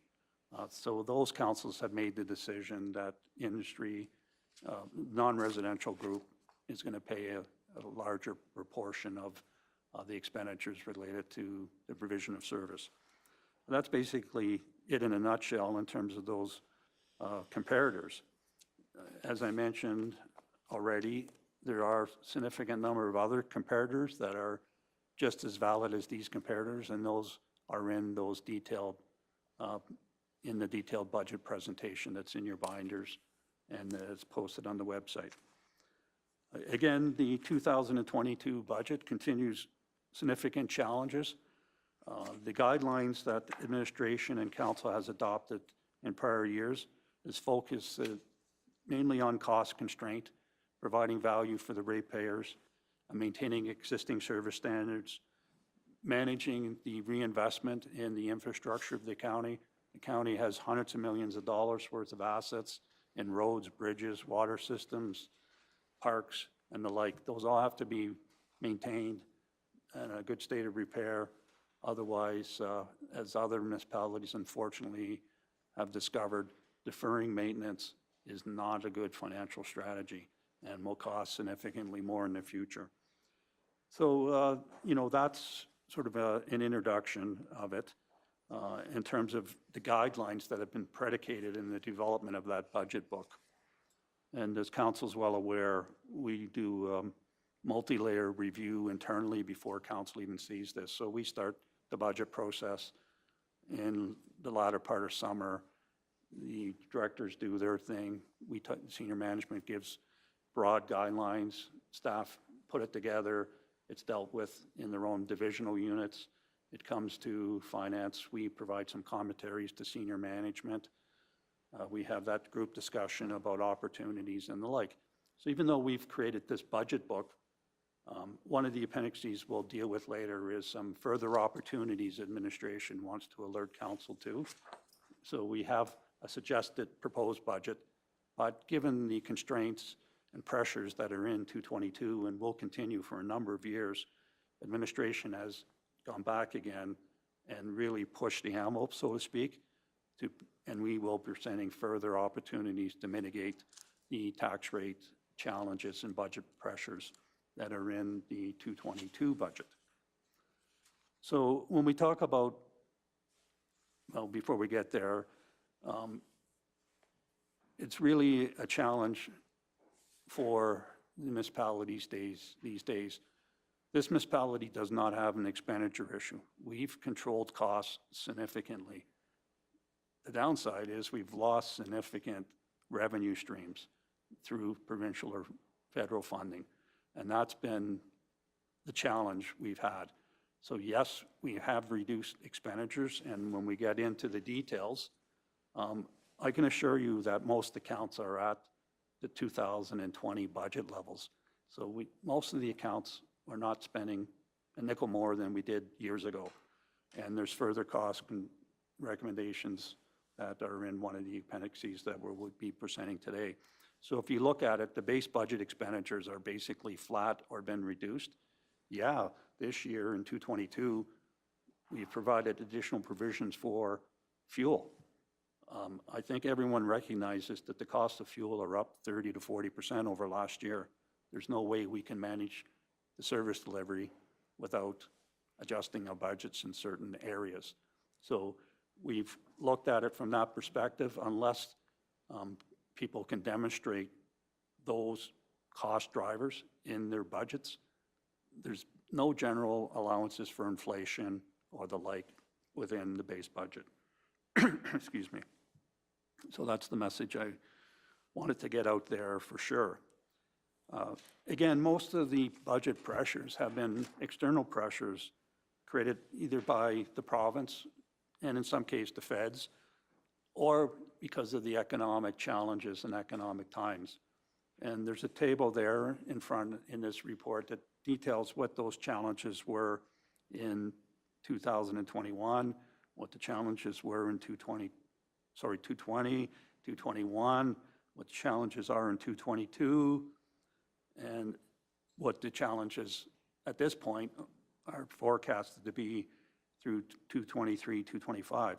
So you can see a lot of these have to do with revenue losses. So if I can concentrate on the 220 column, in 220, the county lost roughly $1.9 million of taxation related to shallow gas wells. That was just a blimp policy decision of the province, and we lost 1.9 million. And we had to react in that calendar year and that fiscal period with that item. The province also downloaded policing costs. So counties and other smaller urbans did not pay for policing. The province in its wisdom said, oh, we think you should pay for this. So they have mandated municipalities to pay for it. In 220, it's 160,000. You can see when it's totally phased in 224, that's an additional 480,000 that's in the county's budget that we're basically collecting the money and sending it off to the province. Right? I don't mean to bash the province, but again, they have a lot more financial flexibility because of their toolkits. Municipalities are pretty well restricted to user fees and taxes. So it was great that the province announced that they may give up their 13 cents they're collecting on gas. And as council is well aware of, our portion of the federal and provincial gas tax is 2 cents a liter. The province is getting 13 cents a liter, and the feds are getting another, last count, it's probably around 23 cents a liter. And we're getting 2 cents a liter through that revenue stream. But have to maintain all the roads that people are driving on. So there's a bit inequity in the funding model. So, you know, I'll go on my provincial rant for one more second. So the province did announce the rebate of 13 cents. Take that into consideration that this municipality will be losing $1.8 million of provincial grant money in 222. So that's a lot of liters of gas at 13 cents. So the budget is predicated on losing $1.8 million of provincial grants. Well, we are losing them totally in 222, but we can absorb that amount in 1 year. So the budget strategy here is to phase it over 3 years.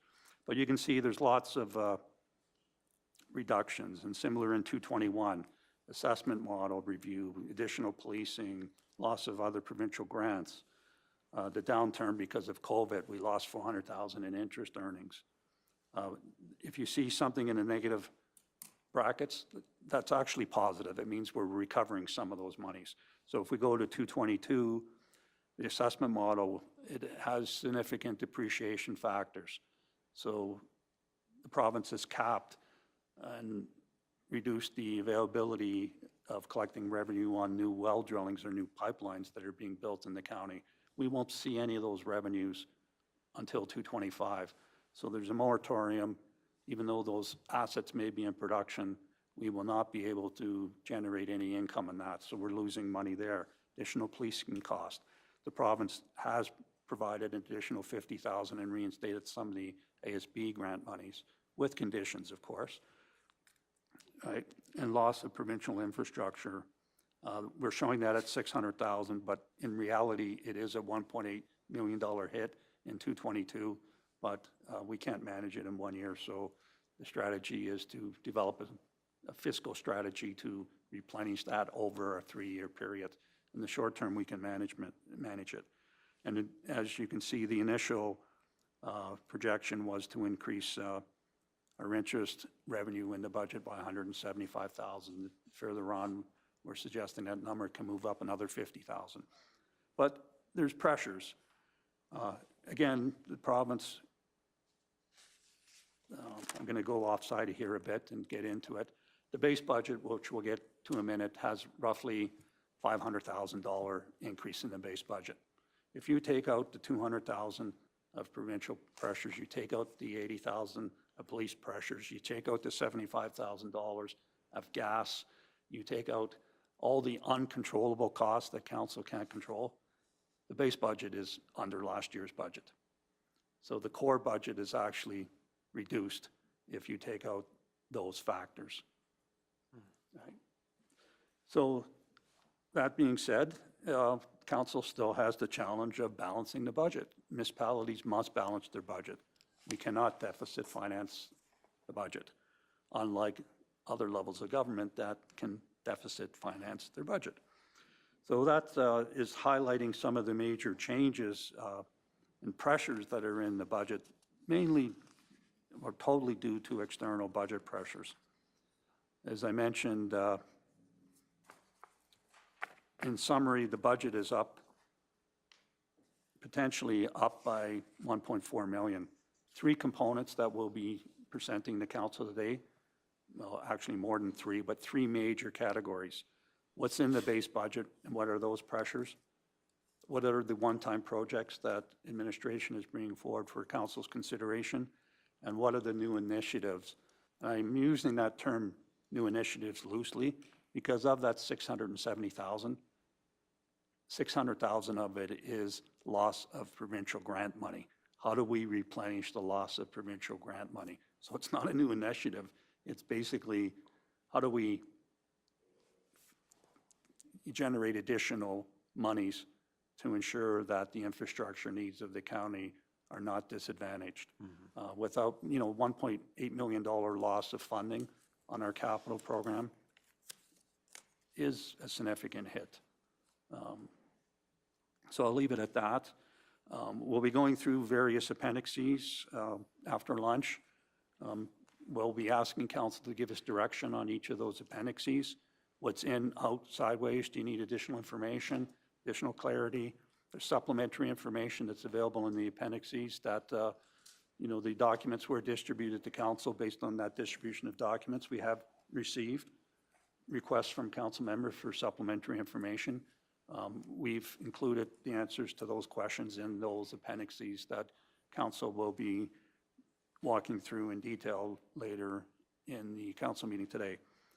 But overall, the challenge of council is, with the assistance of administration, is basically, in a nutshell, to accept, reject, amend whatever council's wishes are, and we can respond with the fiscal impact of your direction.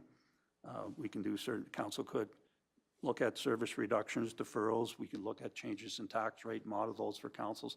So it's a combination of multiple things happening at the same time. So we have some tools that we're going to use to assist council in that discussion. And if council makes, a straw vote, so to speak, we can model the implication on the fly we can deal with this issue and challenge in real time.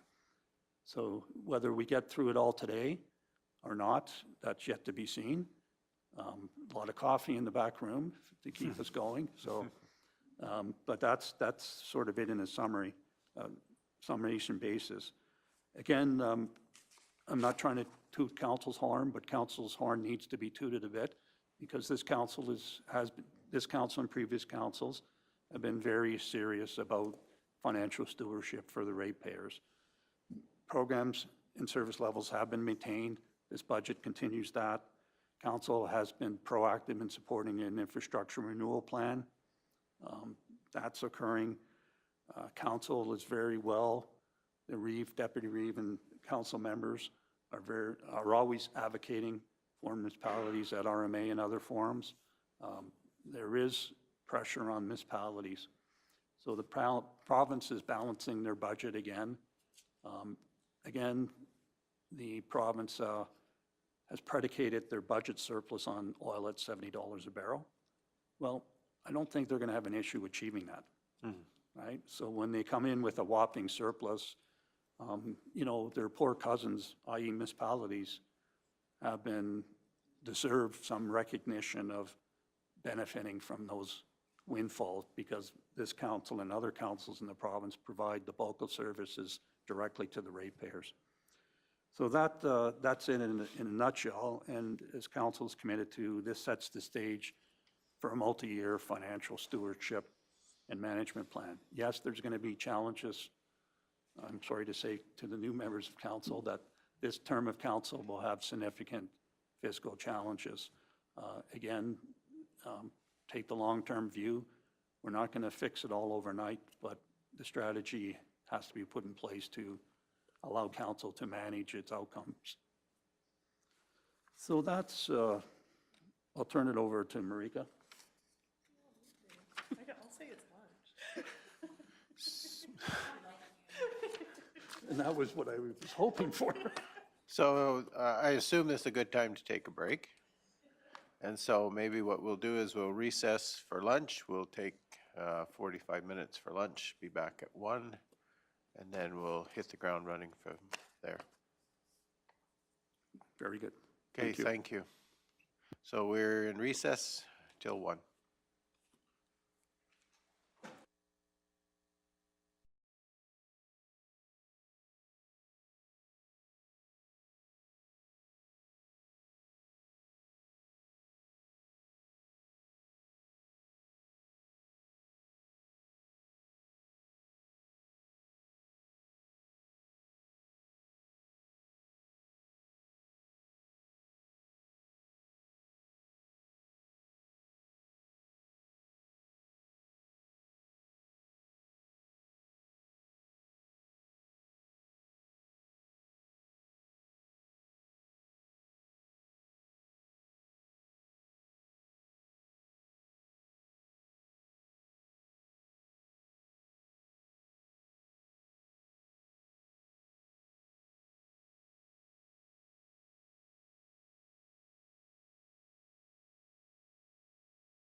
And I heard the baton being passed to Marika before we.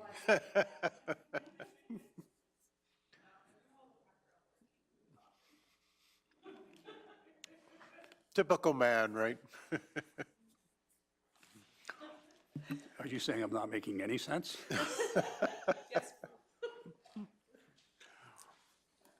Anyway, we're back at 6.2, and Mr. McKinnon, whenever you're ready. So, sorry if I could impose on.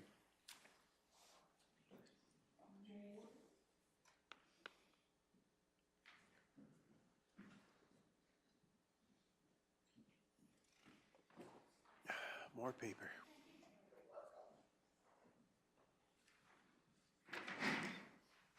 Thank you.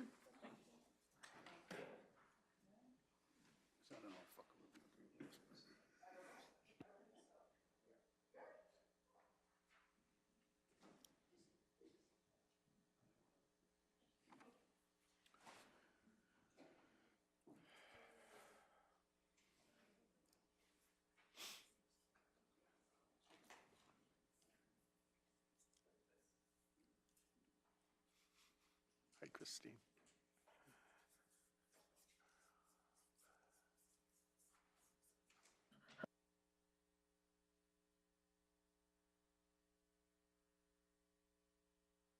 You could bear with me, Mr. Chair. We're just trying to get the technology booted up here. No problem. We await your presentation. So when Marika's bringing that up, we just want to introduce two tools that we're going to use. As I mentioned, we're going to have some tracking tools. The first one we're